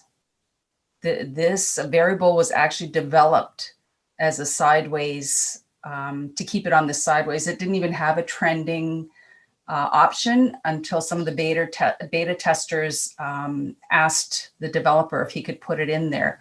So Al and I are very true, or purists, or whatever you want to call it, to how it was developed. We leave it sideways, and it's done really well doing it that way. And I can tell them my percent, can I, Al? My FX book is public. Can I do that here or no? I don't know if we're allowed to do that in here or not. Okay, go to my FX book. But let's just say it's impressive. It's been impressive. Extremely profitable for me, running it the way that I've been running it, and it's very, very conservative settings. Yeah. So keep in mind that you're seeing the S&P 500 on what you're looking at right now. We're testing this one. We're not trading this one live. I'm just putting it on to get a history on it. All these I'm just tracking to see how well they all work together, and see what kind of results I can be getting. And so we've been running this this one's been running about 3 weeks right now. So and we'll see. I might just switch to this type of thing depending on what the results are. But I do run variable. I do like it. You have to be careful with running it with gold and these indexes, which is what we're pretty much doing. I want to see how it fits with the other pairs. This was not designed to run on the indexes. No, it wasn't, but we're doing it. So, but I do like, but these are the pairs that the sun is running, and then we just added an index with it to see how it all plays out together. So, having said that, just let me answer. I know you want to sign off. And Judson just wanted to answer you. He's asking, is it supposed to be run on 1 hour or 4 hour charts? The charts don't matter. The time does not determine anything with variable. It's not like Einstein and Alexander was. It is strictly price action. It has nothing to do with when, like how like the time frame. Absolutely nothing. Yeah, so I mean, that's just there for us to have a look at if we want to see what it's doing, but it doesn't affect anything in the way the software runs.